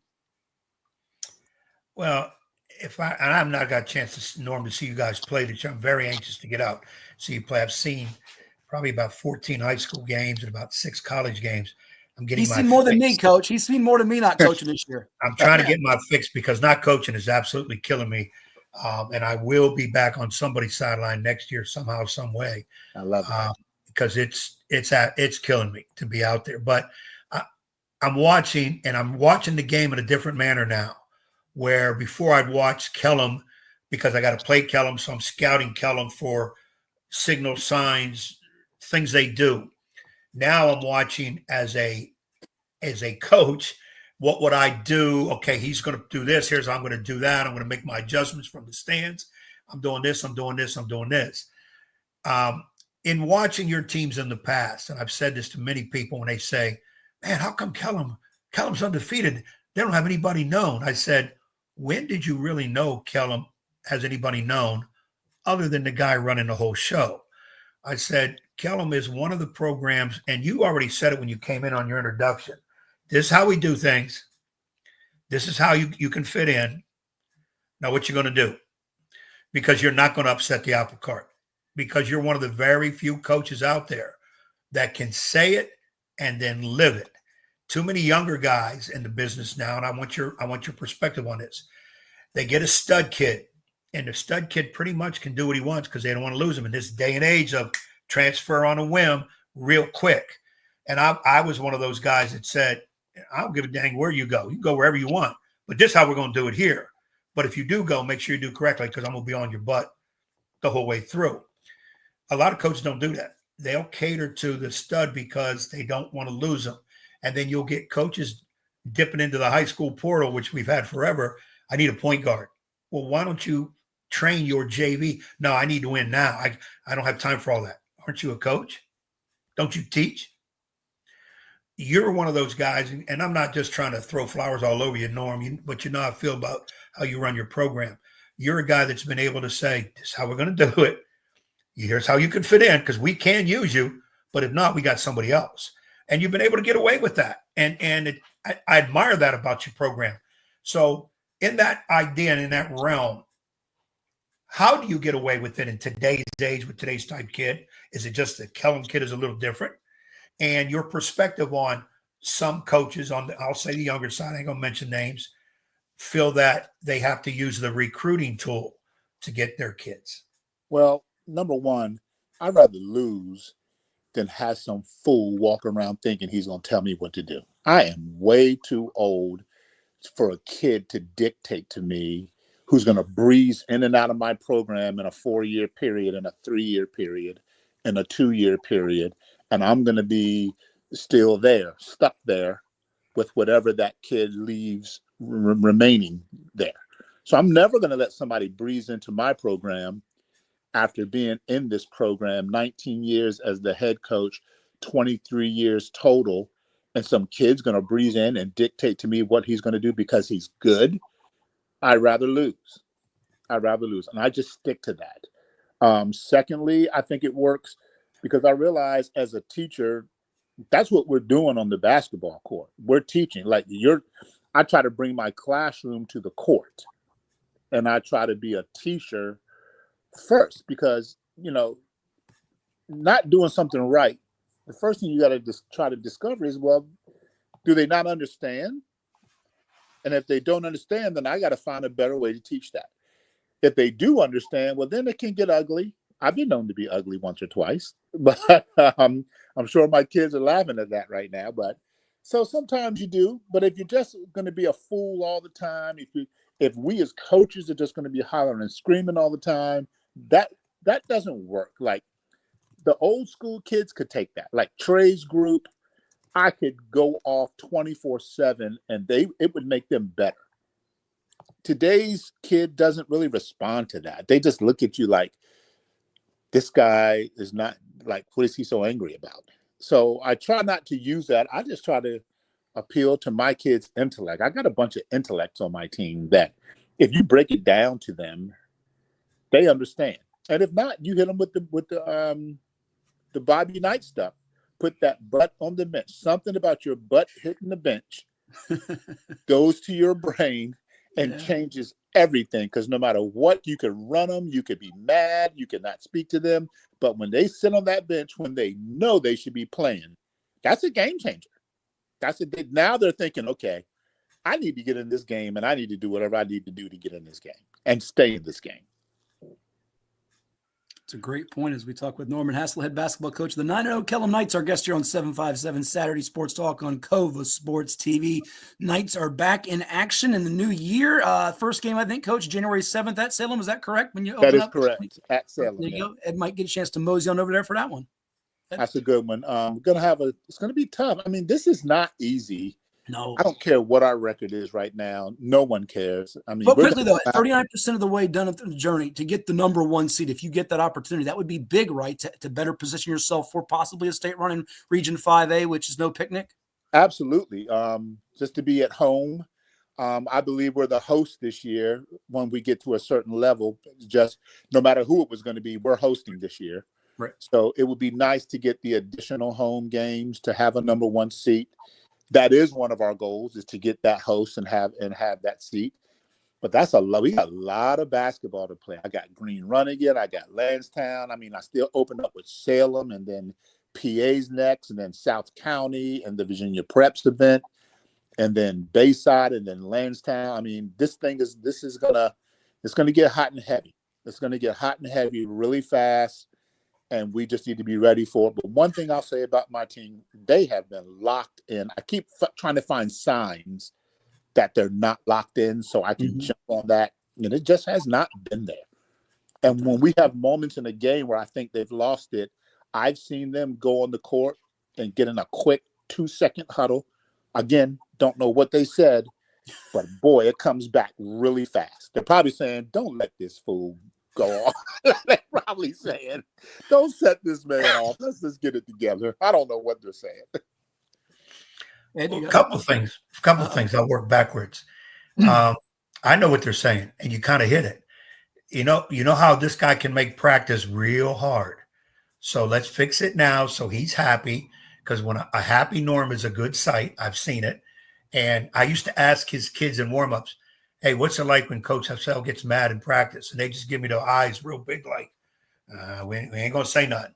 So, and I remember telling one of the youngsters, this was years and years ago, I said, the next time he goes off in practice, just say, hey, Coach, we're youngsters. We'll get it. Can you take us to Burger King? Something of that, man. And the kid just did this. He just shook his head like this. I ain't saying that to him.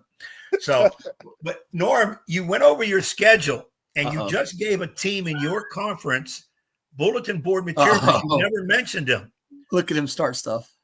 And I'm going to text the youngster and say, your own coach mentioned everybody that's coming up except one team, the Kempsville Chiefs under Trey Freeman's direction. All right, let's fix How do you feel about that? Right, play him twice, right? You play him twice, right? First and foremost, I mentioned the next 5 games in a row. Trey is down the line. He's later in January. That's true. I feel good. I think Trey is going to be great over there. He took Josh Talbert with him. He took my own son, who is his JV coach. Wow. So I told them all, they were all like, listen, we're over here. I'm like, you guys are all dead to me, number one. So we're not talking to any of you guys anymore. So, but he's got a great staff, and I know they're going to get it together. And I'm just messing because Trey was over here Christmas Day. We had a good time. And I just told him, keep your head up. He had a tough week, but he played Green Run Tuesday, Lansdowne Friday, Oscar Smith Saturday. I said, you cannot do that and then try to evaluate like your whole life after that. Like, that's tough. Those are 3 of the top teams in this whole area. It's not time to be upset, and but he's just got to get his kids on board. It takes time to establish a culture, and he's got to get, then he's going to be great when those kids start buying in and understand that he knows what he's doing. Obviously, with my son as the JV coach, he's going to get those kids coached up right, and they're going to get fed to him like my coaches feed me my JV kids. I got a great JV coach. My coaching staff is number one with Aaron McCoy, Tommy Diatley, Justin Baird, and my man Nate. Those guys coach up my JV kids. They coach up my varsity kids. They take a lot of pressure off me. Having a good staff is everything. They take tons of pressure off of me, especially nowadays where I can't be as excited as I'd like to be sometimes. They are awesome people. Excuse my dog in the background. He's crazy. I thought it was Ed's dog, but you're okay. You're fine. No, it's me. But they do great, and it's going to be. And so I feel like Kempsville has the ability to do that. And yeah, we played them twice. So, but that's so far down the line. I'm not sweating it right now. I got to get through because I start looking at that. The next thing you know, we've lost 5 games before we got there. So no, I'm not just, I am definitely not below in Kinsfield. They're long, athletic. They'll get it. They're gonna. I don't want to be the one that they figure it out all.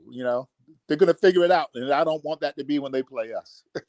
Don't worry, Ed'll get a courtside seat for Wednesday, January 29th to be egging you on in that one. Don't worry. I'm sure. I'm going to do like the rest of Norm's family. Kid, that son, daughter, kid, the wife, they're all going to be on the Kensville side and pointing at Norm and hoping that he gets a tee, throw him out. They're all going to be on that side. I mean, your own son jumped ship says a lot right there. That's a lot. That's a mouthful. That's a mouthful. In all seriousness, Norm, I watched Trey's team play. Matt, who they play in the Oscar Smith last week. We called the game. Yeah. Yes. And for the most part, they gave a good account of themselves. But I zeroed in on Trey a lot. And he's like you in a way. He's calm, collective, but he's not like you, because I didn't see one timeout where he went. And there was a couple. I said I would do it. I even said to myself, this is where Norm is going to light into somebody. And he wasn't. He was very calm. He had the board out. He was going over stuff, And I said to myself also, that's going to change eventually. Once, and you could tell he's still filling out players as they go through some ups and downs. I think Smith went on like an 8-0 run, getting steals and going right in, layup. And because as I'm watching the games, I'm coaching. It would have been a timeout with me. I would have been in the middle of the court yelling timeout.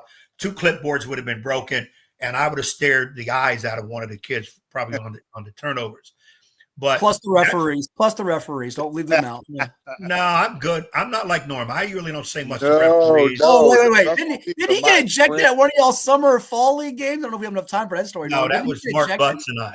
Oh, that was you and Mark Butts. Okay, well. And I did get you and somebody. Okay. I threw the referee out, and then I went on the court and refereed until Boo came in and said, "Oh my God, how's Ed Young refereeing the game his team was playing?" I said, "Boo, I just threw the referee out because he told me I had to go. I ain't going nowhere at summer league game." Referee out? Jeez. Yeah, I threw the referee out. Right, because he told me it's a crazy story. Mark Butzel has it better, but we were getting destroyed by Mark, and the referee. They make a layup. We take the ball out of bounds, throw it in bounds, and the referee blows a whistle, comes over and says, I got a foul on red. That's my team on red number 25. I said, what did he do? He just inbounded the ball. Coach, he fouled the kid on the layup. I said, that happened 3 minutes ago. He said, well, you have to give us time. Now, they were being scouted by supervisor, and Duke Edsel was there. And you have to give us time to see a play all the way through. I said, what the hell are you talking about all the way through? We took the ball out of bounds and took 2 dribbles. What the heck are you watching? Coach, I'm not going to tolerate that. Okay, you will speak to me in a respectful term. I said, I can't speak to you in a respectful term. You don't know what the hell you're doing. Boom, I get a T.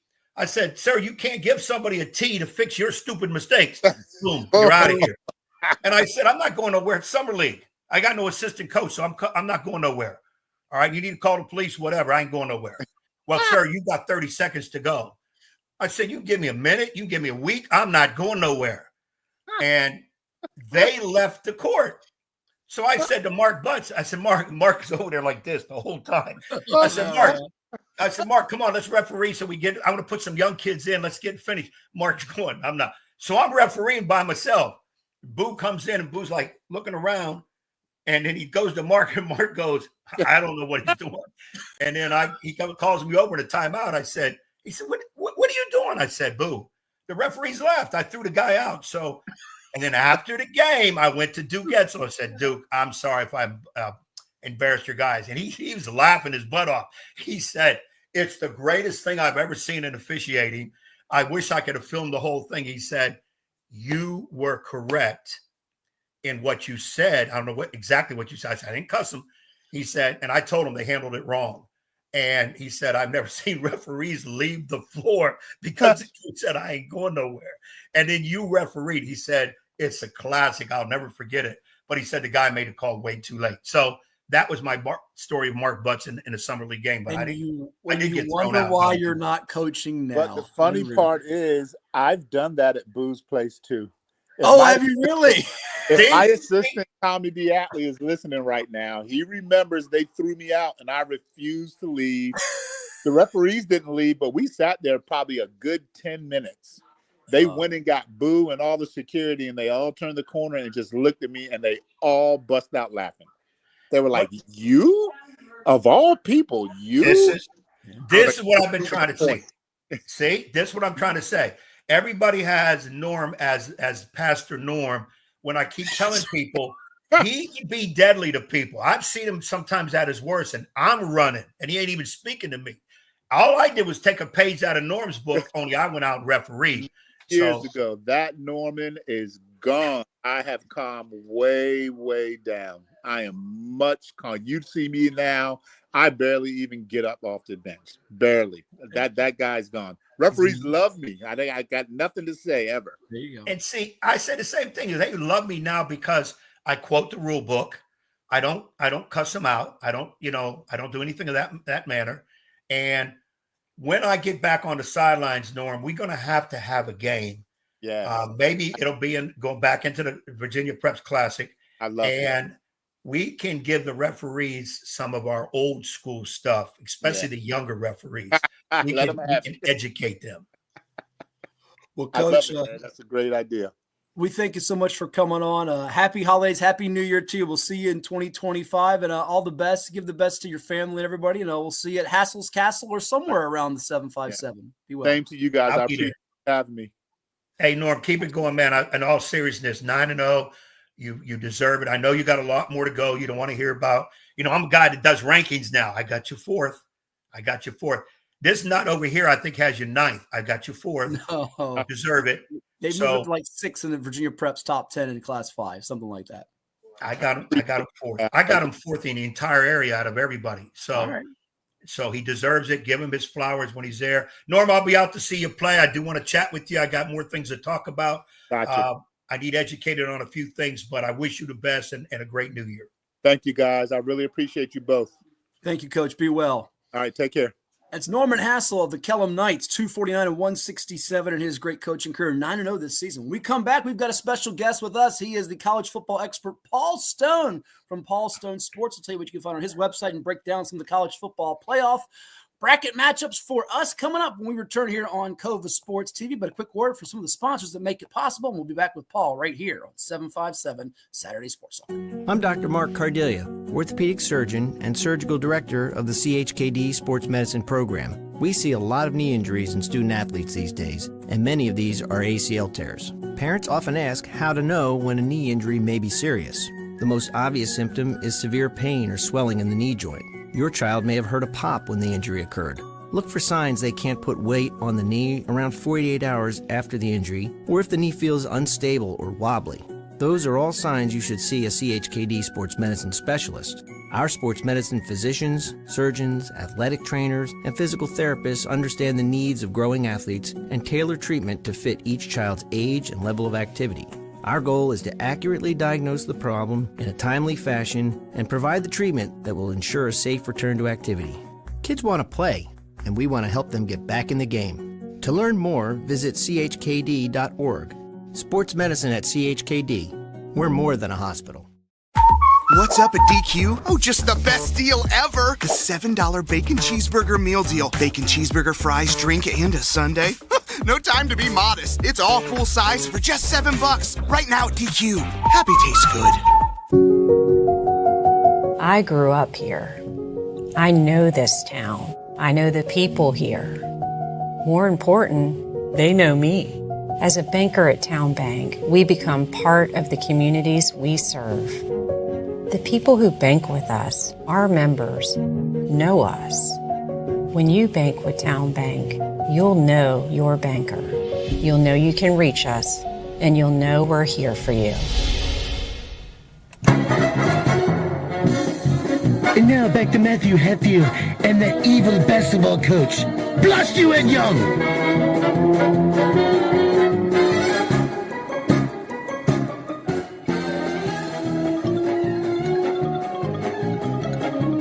And we welcome you you all back to 757 Saturday Sports Talk. Like, share, and subscribe to our YouTube channel on CoVA Sports TV, and you're always welcome to interact with us wherever you may be tuning in all across the globe. We now have a special guest with us. He is the college football expert and handicapper extraordinaire. You can find his website, Paul Stone Sports is the guy, and his website, again, is paulstonesports.org. He's also one you can follow on Twitter or X at Paul Stone Sports. Happy holidays, happy New Year, my friend. How you been? Been well, guys. Good to be with you guys, and got a lot of bowl games coming up these next few days, and the playoffs, of course, resuming next Wednesday on New Year's Eve. So really looking forward to it. I guess is it next Tuesday they resume? So yeah, even sooner than I thought. So really looking forward to it. A lot of good college football coming up. As we get ready to turn the page to the college football playoff going on, and we got a game already in progress as we speak right now with UConn and UNC, a bunch today. Ed's going to talk about his Fighting Irish of Notre Dame with you here in a bit to break down one of their quarterfinal games coming up. But what do you make of the results we've had so far? There's been a lot of crazy finishes, comebacks, double overtimes, the 6 OT thriller with Toledo, Pittsburgh. Any couple of things, moments, games stick out for you so far, Paul? Not too much. I think the games have picked up lately. The challenge as a spectator and as a sports bettor with the college football bowl games, obviously, is, who's in and who's out. So I think the quality of play maybe to this point has been slightly diluted based on some of the players who are in the transfer portal or who have elected to sit out to prepare for the NFL draft. But with that said, as we get deeper in the bowl season, we get to the more prominent bowls, and there's less and less of that. Case in point today, we've got Miami and Iowa State coming up later tonight in a game where both teams' rosters seem to be mostly intact. And the same can be said for Colorado and BYU. So we got two really good competitive games where, most hands should be on deck. So I think it only gets better from here. And, of course, as we've already, alluded to, the playoffs resume next week. So the next a month or so, 4 weeks between now and the national championship on January 20th, going to be a lot of good college football. Yeah, and you've had some good insight on a number of these games, including one that I tailed with Navy beating Oklahoma there yesterday in a wild game where Oklahoma went for the 2, didn't get it at the end. Did Brent Venables' team as they fell under 500 for the season. You got one game or one team that you like most today on the docket here, Paul? I mean, there's a bunch of games that feel like they could go topsy-turvy either way. What do you think here as you look at the board? Well, I'll tell you, that Iowa State Miami game a little bit later today, that's kind of a game that I've looked at, perhaps more than the others, and I actually like the underdog Iowa State plus the 3.5 and like the game to go over. The total has moved up to about 60.5 as we speak here on Saturday morning, the 28th. But, a lot of my recommendation, first of all, on the Cyclones, on Iowa State, is the fact that Miami, they entered the month of November ranked 4th nationally. So they controlled their own destiny. They were, right in the thick of it for a spot in the 12-team playoff, but they proceed to lose 2 of their final 3 regular season games. They fall to Georgia Tech on the road 28-23. Then they lose at Syracuse 42-38. So I'm seriously questioning, even though they've said Mario Cristobal said all the right things, they've got Cam Ward and most of their other top players expected to play tonight. But I'm still a little bit questioning how motivated will they be to play Iowa State on December 28th in the Pop-Tarts Bowl. So, that's kind of my main impetus for that selection. Iowa State, a good football team. They, too, came very close to making the playoff. As a matter of fact, if they would have won their last game in the Big 12 championship against Arizona State, they would have made the playoff, but they were dominated by the Sun Devils 45-19. But I think Iowa State, this is going to be a big game for them. I like the Cyclones plus 3.5. And then I like the over in this game as well. This game to me just screams scoring. Miami, the top scoring team in the nation, 43 points a game versus FBS opponents, 537 total yards offense per game, also leads the nation. So this is a prolific offense. They score, does Miami, 13.4 more points a game than their opposition allows. So they are a scoring machine. Not that great on defense, though. They've allowed an average of 32 points a game over their last 8. So I see lots of offensive fireworks. Again, seeing a total of 60.5. I think we're going to get up to maybe close to 70 in this game. I like it to go over. As Andy Williams once sang, it's the most wonderful time of the year. It's bowl season in college football in full swing with the playoffs coming up here. Paul Stone, our guest here on 757 Saturday Sports Talk on CoVA Sports TV. There you see the bracket with Ohio State taking on Oregon, Arizona State getting ready to take on Texas, Notre Dame playing Georgia, and Boise State set to play Penn State next week. Ed? Paul, before I get to the playoff question about the playoff, the bowls. You know, back in the day as a kid, I loved the bowls. You come up, they had a lot of meaning to them. And then all of a sudden you started seeing more and more and more and more. First it was like 12, and then now it was like 30. Well, I think 38 right now, something of like along that lines. And I think with the football playoff series, to me, the bowls, except the ones they're using for the playoffs, have lost their luster. And then over the last few years, you've seen a ton of kids sit out. Especially at first, it was guys that were going to the pros, i.e. seniors, potential underclassmen who were going to enter. Now it's portal because they got to hurry up and go to their next college to get in before the signing where they got their chance for money. I heard somewhere earlier where the viewership for the bowl so far, before the big boys come up, is way down. And I'm wondering, are we going to see maybe in the future lesser bowls? Is there a way they can make players stay to play out the bowl? What do you have any perspective on the bowls themselves? Well, I'll tell you, first of all, you know, the main issue is the timing of the portal. You know, the early portal now starts in early December and ends in late December. The timing of it could not be worse. The late portal comes right at the conclusion of spring practice for most teams. So what they have to do, and it's been talked about, you know, quite extensively by many others with a lot more intelligence on this matter than I have, but they've got to adjust the early portal. The portal cannot be right at the end of the regular season when many teams are playing in bowl games and other teams are even preparing for a chance at the national championship in the playoffs. So they've got to move that. And I don't know if they can do it through NIL agreements or how they can provide incentive. And it'll have to be financial incentive because you know what they say about money talks and other stuff doesn't talk. So it's got to be monetary, but they've got to incentivize players to stay to participate in these bowls, because if not, you know, they'll be wiped away off the slate. And I think they play an important role. You know, they give athletes, most of these guys not going to play in the NFL, gives them one more opportunity to put that uniform on, play a college football game against an opponent. But certainly the bowl games have been diluted to a pretty serious degree. And who would have known when the first opt-out of all time, Christian McCaffrey, who would have known what he started, how many ever years ago that was when he chose not to play in the bowl game? Was a trendsetter in a way that people didn't hope he would be, Ed? Well, a piggyback question to that. How does one handicap? Vegas does it handicapping when you don't know. Well, I guess you know before the game started who opted out, who's gone, because it seems like there's some big swings in the game. And you made a comment about how serious a team or players are going to take this particular bowl. And if they get down, it's like, okay, let's get it over with.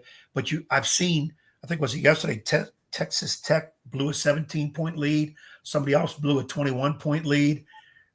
These big swings. A&M blew the lead. A&M, yeah, these big swings. And how do you address all that in terms? Like I was trying to get into a pool with some friends in that, and they said, "Well, here, go pick the bowls." I said, "Wait a minute, how can I pick the bowls for end of December and January? At the beginning of December, I don't even know who's all going to be playing in the teams, and it's going to change the spread and whatever." How do you look at that?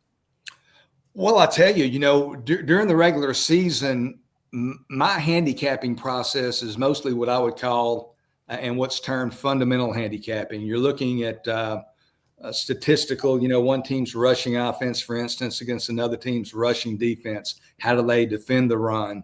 Elements like that. But in the bowl season, it certainly becomes an informational handicap. And the information, again, is who's in and who's out, you know, who's playing and who's not. So you have to use all your resources to try to get a feel for who's going to be playing in the game. So, you know, I was able to get in front of a few of these.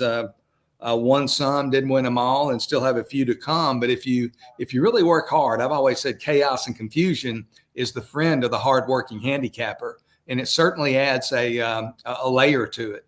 The fact that you don't know who's going to play, and not only a day or two before the game. I mean, like last night in the Texas Tech Arkansas game, Taj Brooks, who's Texas Tech's 1,500-yard rusher, he was listed as running back 1 on the Red Raiders' most recent depth chart.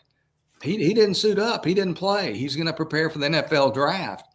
And that's another maybe topic altogether. But even though we now have injury report requirements in some conferences, there's no punitive element and there's no definition of the terms. In the NFL, I believe this is correct, and I don't know exactly what the definitions are, but probable, questionable, doubtful, and out, they have definitions, and you're supposed to fall within those ranges. There's no punitive component at all for these coaches to be forthright in their information, and it's even more frustrating to me now than it's ever been because they're just playing with smoke and mirrors. They know there's no, what are you going to do to me? You're not going to do anything to me. So coaches are going to continue to present information in a way that they feel like is favorable to their side, to their position, which I don't blame them. I understand it, but it makes it very difficult from a handicapping and trying to figure out who's going to win these football games. Yeah, I think Paul, those issues that Utah had with its quarterback, is he playing, is he not playing, for all those couple of years here under Kyle Whittingham, and now it's been like multiplied by 10 here with the college football bowls. But if you follow Paul's info and his intel, you've been winning more than 50% of the time the last several years, and his website where you can subscribe is available at paulstonesports.org. As we now dive into the college football playoff games with you, Paul, here, but we'll take them, I guess, in the top left corner to the bottom right corner. We'll start off with Ohio State, Oregon, and then we'll work our way to Texas, Arizona State before Ed will jump in with his Irish, his thoughts on them with Georgia and Boise, Penn State. Ohio State, Oregon, is this the best game on the board to you, A, and B, do you feel like it is the game that's most likely to be a shootout in the high 30s, maybe even the 40s?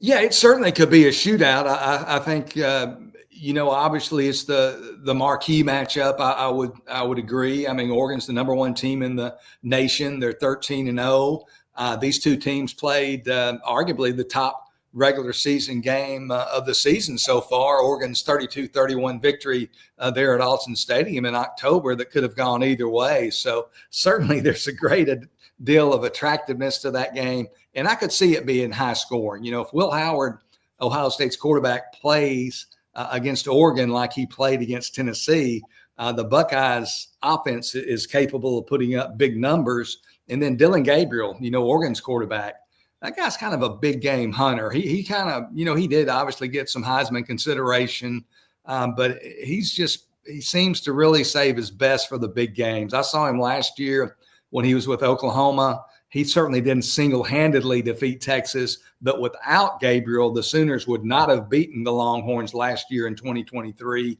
And then we saw his performance as well in the big game against Ohio State earlier this year. So that's a big game. You have to expect defense in the Notre Dame Georgia game there. To me, they're just all intriguing. They all have different elements. Arizona State. This is a team that won 3 games last year. Kenny Dillingham, their 34-year-old coach, now in his second year as head coach in Tempe, inherited an absolute mess from Herm Edwards. And in his second year, he has this team that was picked to finish dead last in the Big 12 in the Final 8, 3 victories away from a national championship. And I think a lot of people are maybe selling the Sun Devils a little bit short. I think that this is a team that's playing well. They're playing with a great deal of confidence.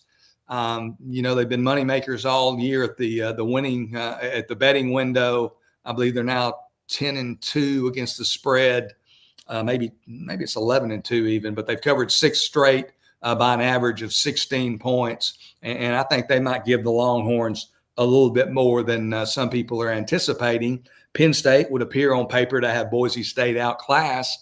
But when I say that, in their last 25 times when cast as the betting underdog, Boise State 16-8-1 against the spread. And that includes almost beating Oregon in week 2 in Austin this year. So Boise State, you can't count them out either. I think there's 6 teams that could win the national championship out of the Final 8. I don't think Boise's going to win it. Arizona State could even be 7 because Arizona State's capable. So it's just a balanced field. And to me, it makes for a great level of excitement as we enter the quarterfinals next week. Well, we know who Ed wants to win the whole thing as he rocks with his Notre Dame Fighting Irish time and time again, don't you? Well, you know it, Paul. My Irish have got to win it. Assess that game. I know everybody's talking about Georgia without Beck. Makes it almost look like Notre Dame has a little bit of a breeze. I don't think so because Georgia has so many other players, and I think man for man, Georgia's more talented than Notre Dame. But yes, the most important position in all of sports, the quarterback, is big for Georgia. Does Georgia have enough to overcome that, or they're going to be fighting uphill all game? Well, I'll tell you, like Circa Sportsbook in downtown Las Vegas, they kind of went rogue and they opened Notre Dame. When the matchups came out, they opened Notre Dame a 1-point favorite. I believe that's correct. And Georgia was quickly bet to about a point or a point and a half. So the sharp money, the sharp early money anyway, kind of likes Georgia in, based on that early move a couple of weeks ago. But, the $64,000 question is, how will Gunnar Stockton play? Georgia's backup quarterback who takes over for Carson Beck, who was injured at the end of the first half in the SEC championship game against Texas. And Gunnar Stockton, it's fair to say he hadn't played a whole lot of football. He is in his 3rd season there with the Georgia Bulldogs. He was a highly touted recruit. People have been recruiting this kid since he was 12 or 13 years old.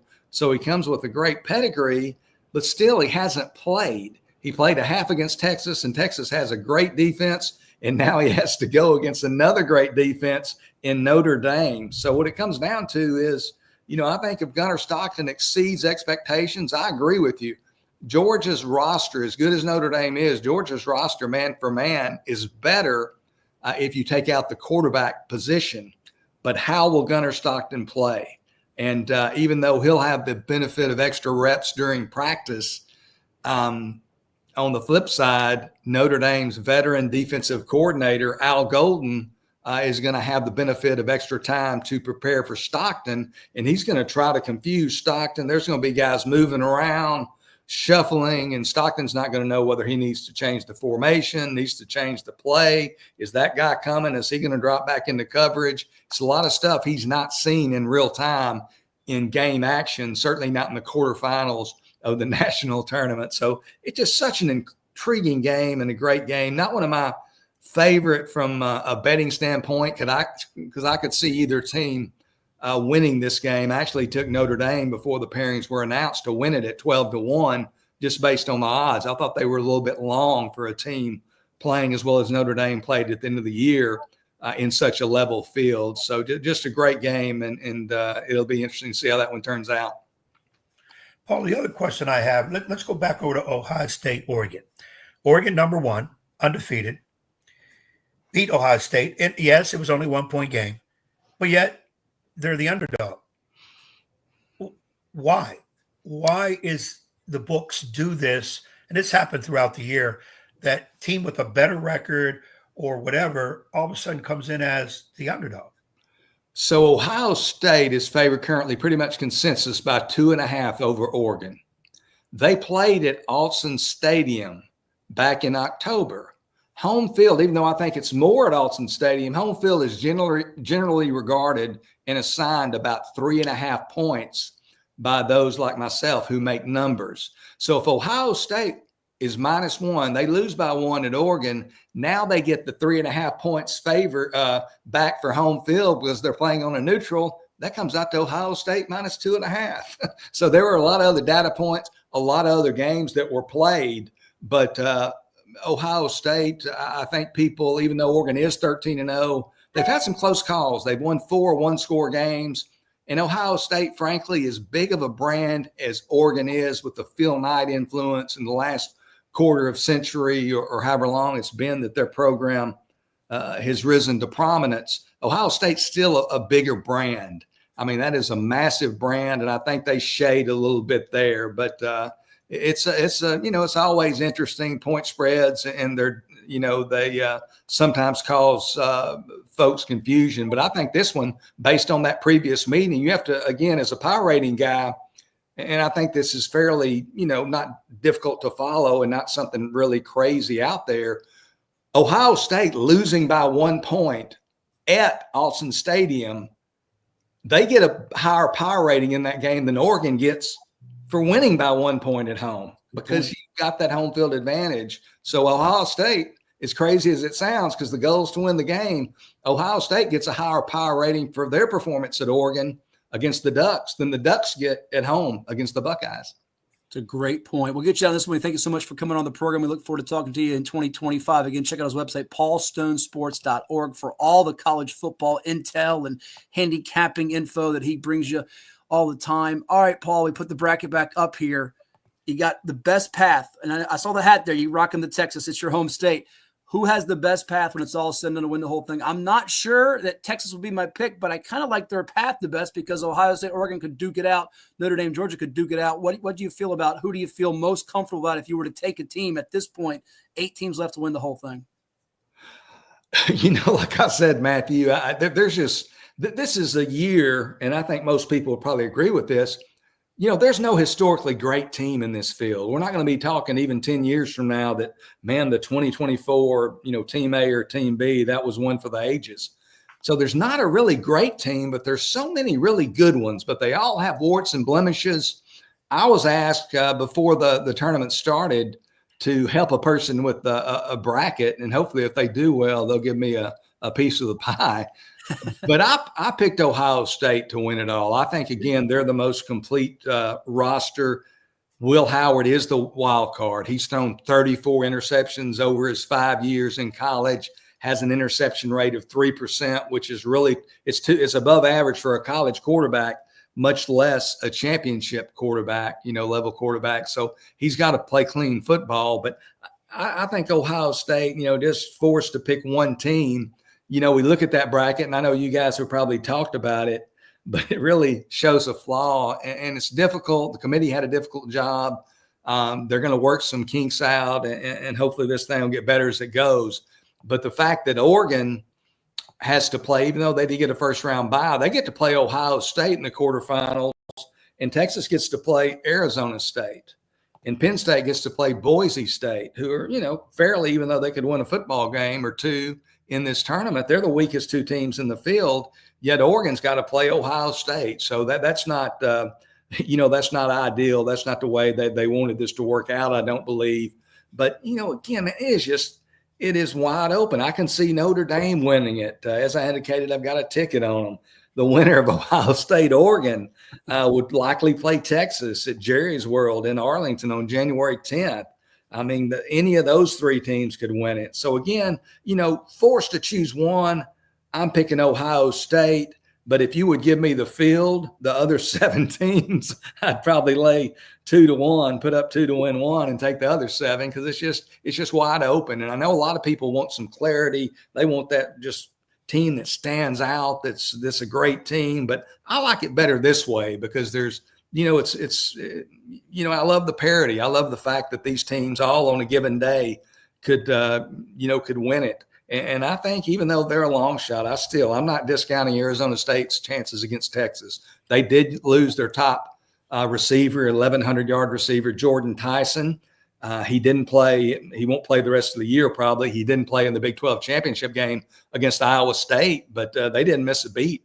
They just drubbed the Cyclones, and they're playing with great confidence. And Kenny Dillingham's kind of just, he seemed like old crafty, savvy veteran, even though he's a young guy. He's fun to follow. But those Sun Devils, they're not going to go into Atlanta and just simply lay down for the Longhorns. No, Cam Scatterbill was very good, just like Ashton Genty. And Ed's hoping that you cash that Notre Dame ticket, Paul. He hopes you cash it. I'm going to take the pressure off you, Paul, as we bid adieu to you. Take the pressure off you. All I want from you, since you're good with numbers, is can I have the numbers for the $1 billion draw? I don't think anybody won it last night. So that's all I need. And I will guarantee you'll get more than a piece of that pie if I can get them numbers. I wish I knew. I did, and it's been over 25 years ago, but the Texas Lottery had not been around a long time, and I never played it. but I played it because it was like $75 million. And I was a sports writer at the time working at a morning newspaper. And so you get off at like 1 o'clock, and I start looking at our early run newspaper. I'm looking on page 2, put the lottery number. I say, well, I got that one. And I got 5 out of 6. So if I had to get that 6 number, as much as I like you guys, we might not be talking right now. We wouldn't be talking right now. I wish I knew those numbers, Ed. I trust that you'd give me a little kickback. Yeah. Paul, I'm willing to share a great part of it. You're going to win it, and you won't even know who Ed Young is when you out in Aruba or wherever the heck you're going to be gone. Well, that would be nice. But what would the fun of it be, Ed, to have all that money and not have to go to work, not have to do anything? I kind of like being in the mix, being in the struggle. I don't mind the struggle, but I wouldn't mind struggling with about $1 billion next to me in case I don't want to struggle no more. But Paul, thank you, man. We do appreciate you. Hey, Happy New Year, Paul. Thank you as always. Great insight and perspective, and enjoy the bowl games and the playoff. And I'm sure we'll talk with you in 2025. Go Irish. Anytime, guys. Good luck, Notre Dame. Y'all take care. Good to be on with you. Thank you for having me. Thanks, Paul. That is the one and only Paul Stone, our guest here on CoVA Sports TV. We'll wrap things up when we come back with the national champion, Bruce Pearl of the Virginia Beach Mustangs. Not the one who coaches Auburn basketball might win a championship. This one's already done it. He's delivered the goods. I'll tell you about that when we come back, plus the NFL picks. And Bruce and I will gang up on Ed because we have figured out that Ed has indeed cheated on this particular program. He's got a half-game lead on Bruce, but we are protesting it, and we'll tell you why when we come back right here on CoVA Sports TV. But a quick word from those that make it possible for us to do this show with you each and every week from the Plex and all over the globe. Stay tuned. We'll be back in just a moment. At CHKD, sports medicine is more than just treating injuries. It's a whole team approach to caring for young athletes. With experienced physicians, surgeons, trainers, and rehab specialists here when kids and teens need them most. Our experts help young athletes prevent injuries too, with advanced training and conditioning programs that keep them in the game safely. CHKD Sports Medicine, where kids are more than patients and we're more than a hospital. What is more? Is it more reps, more strength, more stamina? We say it's all of that, but it's greater than just what's in the mirror. It's about improving your mental and physical health. More is a feeling of achievement, fulfillment, confidence. It's looking better, feeling better, being better, and it's our mission to get you there. Because here, you are more. One Life Fitness. Hampton Roads has a long-running high school and college sports tradition. It's time to give them the spotlight they deserve. This is 757 Sports Talk. Usually it's Hatfield. That's why I try to tell everybody, get on Hatfield. He is the legal scribe, the talking head that knows all this, puts the whammies on. We do things different on this podcast. That's why we're rated number 3 in the state. You got Play-Doh? Get out of here! We got people all over the globe watching with us. Sitting in a phone booth with you would be very... well, now, we got to have your own phone booth. I'm not sitting in a phone booth with you. It is 757 Saturday Sports Talk here on CoVA Sports TV. Like, share, and subscribe.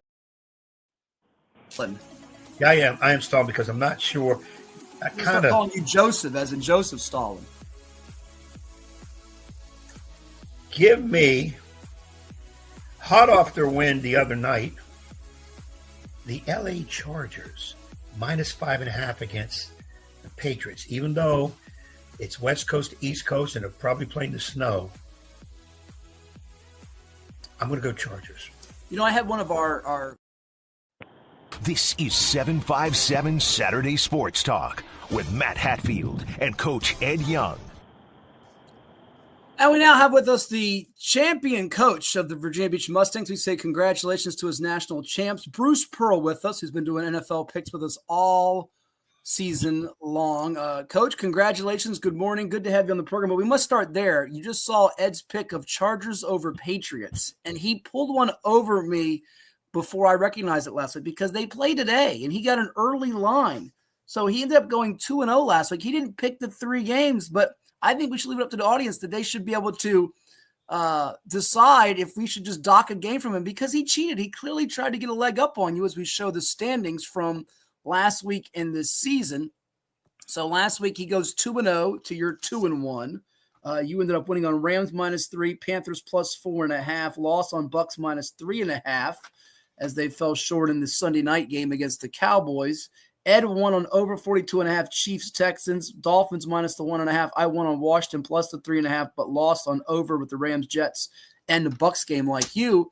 But he didn't pick 3 games, which brings his tally to just a half game ahead of you, as I'm in the basement just struggling this year. But he tried to be slick, didn't he? I think he did, but Ed, that doesn't surprise me. That's correct. It is correct. Well, the numbers all right. First of all, good morning, Bruce, and also congrats on being a national champion. Now, you're going to lose most of your kids because they're going to go in the portal for more money. So just make sure you understand that. Don't get upset. I signed them to 2-year deals just to make sure I'm good.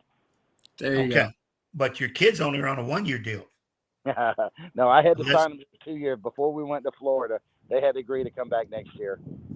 And for those that don't know, you won. What that was age group? Was it 11U that won the national championship down there in Florida? Yes, sir. 11U. Awesome. That's terrific. See, that's the age group you can buy. You can bribe them with a lot of McDonald's burgers and whatever. So you probably can able to keep them out of the portal. I can see that. I definitely can see that.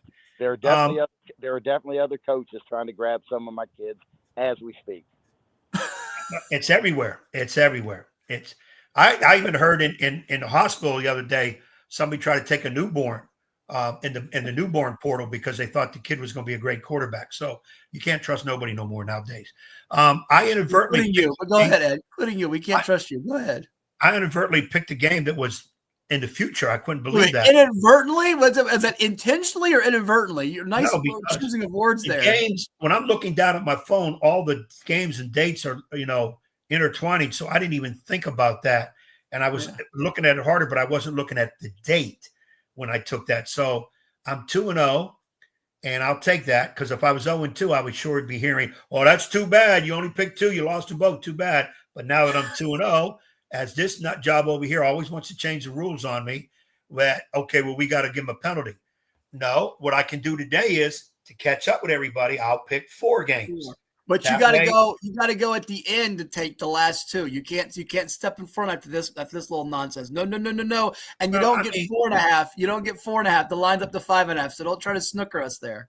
Well, I'm just saying, you're all going to change the rule. I won't blame Bruce because Bruce is pretty even keel and has been doing a good job, and he's the one I'm more worried about in this race. We see. That's why you took 2 games last week.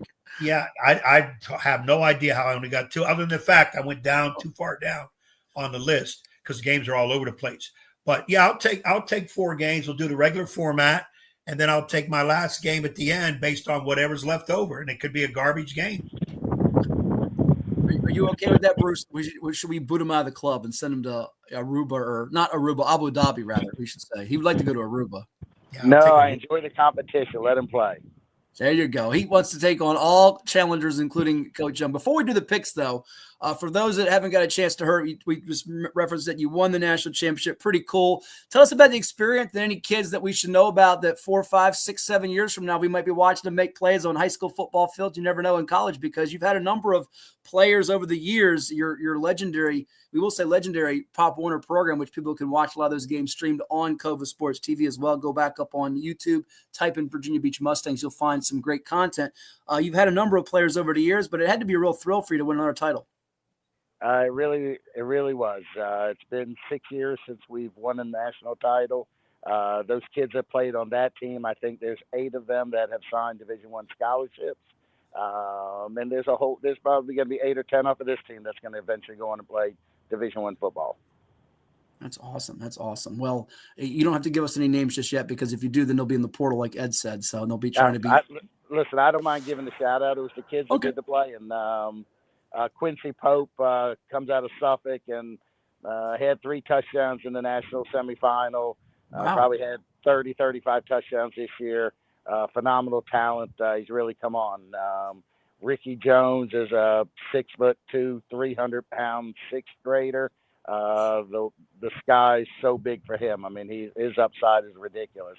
And there's a bunch of others, KD Foreman and Big Cam and Kellam Foreman. And I mean, there's a Josiah Lewis played quarterback and did a great job. I mean, really, there's 10 or 12 kids that are going to play college football. I promise you. Ed's going to want the name and address of that 6'2", 300-pounder. You said Ricky Jones. He's going to make him a basketball post player if he gets a chance to coach again one day, which is the big if. Go ahead. You got your hand up. Go ahead. You got something to say. He said 6'2", 300-pound sixth grader. Yeah. Yes, not that's only correct. not only would he have a good upside, I'm sure he has a good backside and taking up all that doggone line at 300 pounds in sixth grade. Wow. And more importantly, he's a full 6'2", projected to be 6'8". Both his parents are tall people, and he's projected to be 6'8". And he's really developing into a really good football player. He's Virginia Beach. Where does he reside? He currently lives in Grassfield. So he'd be a potential Grassfield Grizzly down the road. Wow. That's amazing. And they do have some good linemen in Grassfield. So and he has a younger brother that, was a year younger but played with us as well. And he's not, really big like Ricky, but I mean the kid is, he's 5'6" and 200-pound 10-year-old. So he's a year younger and he's gonna have good size as well. Wow. That's awesome. Wow. That's awesome. Pretty cool stuff right there. Rudy wants to know out there, where was the championship game played? It was in Florida, right? It was in the place called Plant City, Florida, just outside of Tampa. Okay, it's just outside of Tampa. And are those games still available for people to go back and watch if they missed them live? I know you were sending me some links via text are they still available or? I'm not positive. I mean, they were all live streamed. I actually have copies of all the games just to keep in our archive, help build and highlight tapes, so on and so forth. But sure. They were available for sure. I'm not sure if they're still available. Awesome. Last one before we get to the picks here. State championships just wound up. We had 3 local teams win state titles as it's scrolling across your ticker with Oscar Smith in Class 6, Maury in Class 5, Phoebus in Class 4 to go with Liberty Christian going unbeaten in Class 3, Graham taking the title in Class 2, and Essex in Class 1. Did we see some former Mustangs win some state championships this past month? Well, of course, Trey Cannon, all-state defensive back for Maury. He's going to William & Mary. He played on the national championship team some 6 years ago. Over at Oscar Smith, Trey Jones, he signed with Buffalo. He was a really good receiver over there. And then some of the younger guys as well. Oscar Smith had 6 or 7 of our Mustang kids that were suiting up for them as well. A couple of them played a whole lot of minutes, and most of them are underclassmen right now, so they'll be really good players as well. There you go. So if you want to get right football, go join the Mustangs. You can win a national championship, maybe win a state championship. You never know what your future may hold on Friday nights, Saturdays, and perhaps even some pros one day in the Sundays. All right, speaking of the pros, it's now time for our NFL picks. As we showed you last week, Ed Young went 2-0 on the picks. It gives him a half-game lead over Bruce. Regrettably, somehow, some way, he's got the lead, but I don't think season we get towards the finish line here on the program. You see I'm in the basement not doing too well, and Bruce, will get the floor be yours. We'll show it on the screen. Here are your week number 17 picks in a league where they play for pay. You are going with the Bills, the Commanders, and the Lions. 3 favorites, which is not the norm for you, huh? Nope. I just think once it gets to money time, the better teams are going to exert their will, and these are the last 2 weeks where these teams are making their money.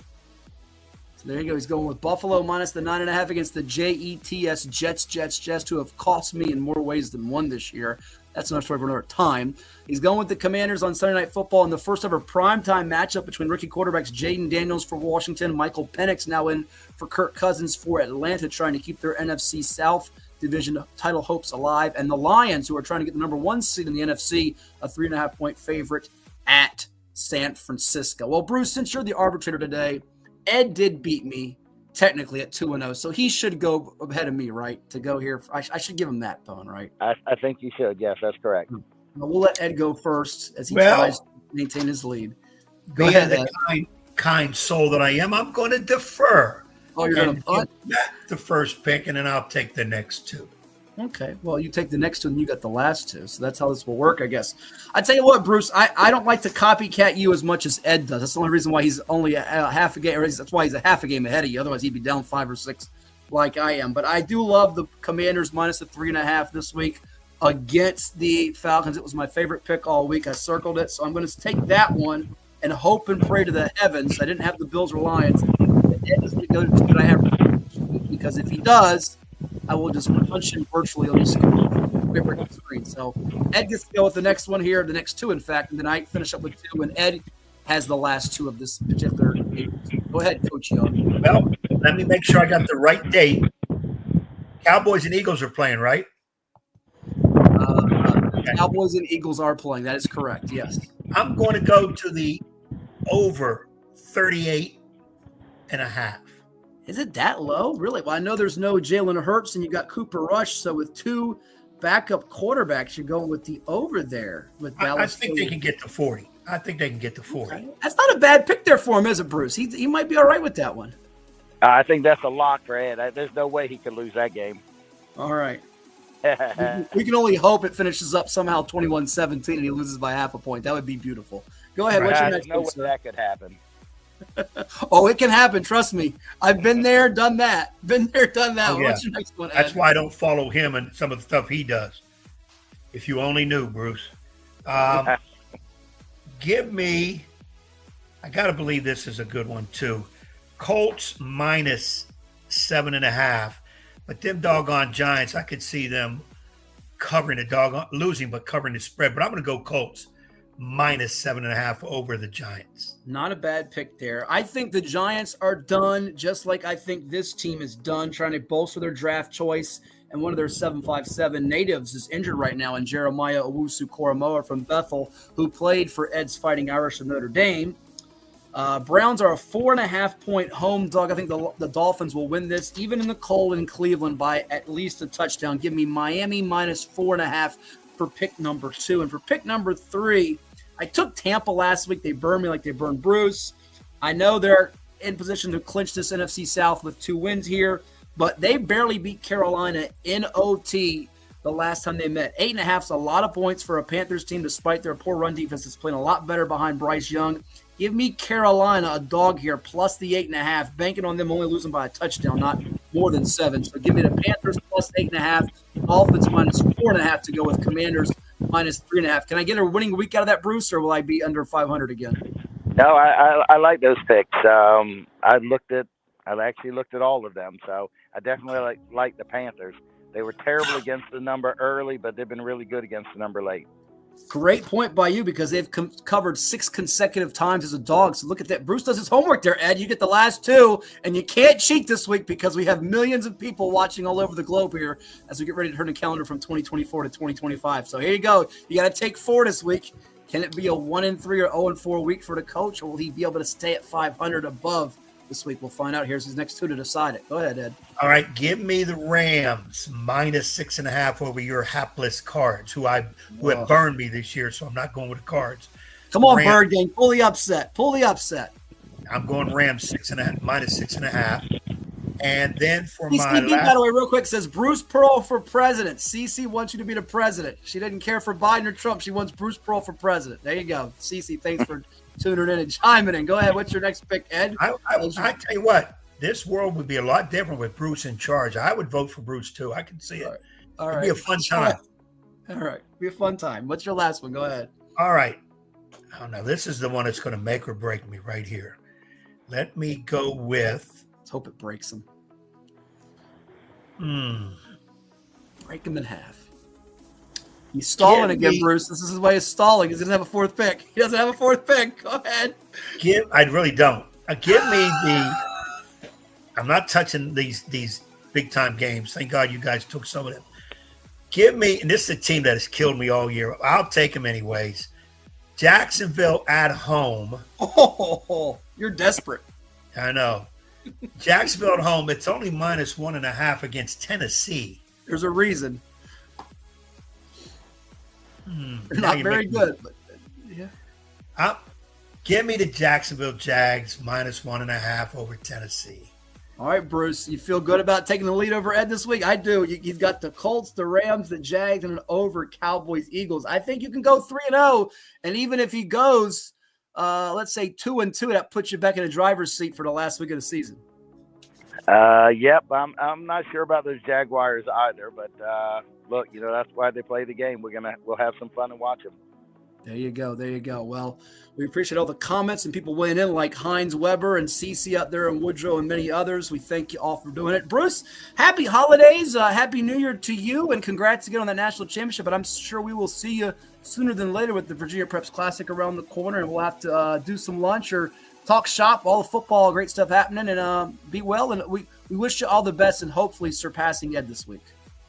Matt, thank you. Ed, always a joy. You guys have a great holiday as well. Man, Bruce, you're the best, man. Congrats again on that championship. And if I get back into coaching, I need you to take a young basketball squad and get me some kids so that I can go to your portal. Hey, love it. Let's make it happen. There you All go. right. Thank you, Take care, Bruce. guys. That's the Thank one you. and only Bruce Pearl. That's going to wrap up this edition of 757 Saturday Sports Talk on CoVA Sports TV. It's our final one of 2024. Any parting words, Ed, before we sign off for the calendar year and get ready for 2025? As we've got a bunch of people that have been tuning in, including Cece. And we also want to thank all the people that have been chiming in. Woodrow enjoyed the interview with Coach Hassell as well. Any final thoughts here, Ed, as we get ready for a big new year? Where are you going for the new year? You going Las Vegas? You going to Ontario, Canada? You going to the Bahamas? You got any big New Year's plans? I know you do because you're a partier and you party hard. Last couple of years I was at the big event up in D.C., and that's a heck of an event, about 2,000 people.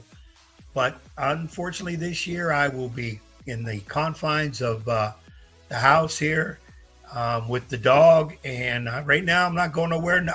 Nobody invited me to a nice party, so can't go where you're not wanted. And since I'm a free agent, I'm staying at home right now. But in all seriousness to the people out there who are partying, be careful. Please don't drink and drive, smoke and drive.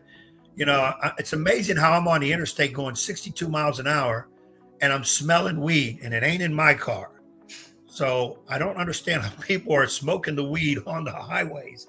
It's unbelievable. But be safe, enjoy. It's going to be, I'm just thankful for the Lord that He give me another year, hopefully around the sun. And, it's going to be January 20th with Trump taking over. Some things are going to be very, very different in our world. I just hope it's peaceful. All these crazy shenanigans that are happening. I hope somehow, some way, they can shut down. But I hope our listeners have a great new year. Bring it in the right way. Bring it in the safe way. Keep listening to us. We're still looking for more and more sponsorship that would keep this ship floating. Plus, Matt and I had the opportunity to do the Woodside tournament. If we get some more sponsors, we'll be able to get out and do more games. More live games. People have been enjoying that and wanting that. So, again, the more people that jump on board, like you're saying, the more opportunities that we can give you live sports and content, live content programming that will certainly whet the appetites of all you sports hungry fans out there. Probably it's quicker to get in touch with Matt than me, but if you see me, talk to me. I know there's some people out, and it's not real expensive, people. It's not real expensive. There's different levels you can sponsorship, and we can get out and see the games and might even get paid. So let us know what you can do. And so we want to at least keep this show going. We're number 3 in the state right now. We're moving. So let's get up to the number one status. Number one. We're trying to get to number 1, but there's some people out there that have been out longer and they're doing a good job, but we're coming. Remember now, we've been on a little over a year, and we've beaten out 26 other podcasts that quick to come up to number 3. So stick with us, make us better. Tell us what you want different. Tell us how we can be better. I know some of you want to get rid of Hatfield, and I do too, but we got to keep him because he touches the buttons. I'm not allowed to touch the buttons. So we'll keep him. And again, everybody have a great New Year's. We'll see if Ed's Irish can make it to the semifinals as they take on Ugga next week. Have a happy holiday, happy New Year to all of you. We'll talk to you in 2025 on 757 Saturday Sports Talk on CoVA Sports TV. Take care, everyone. Be safe.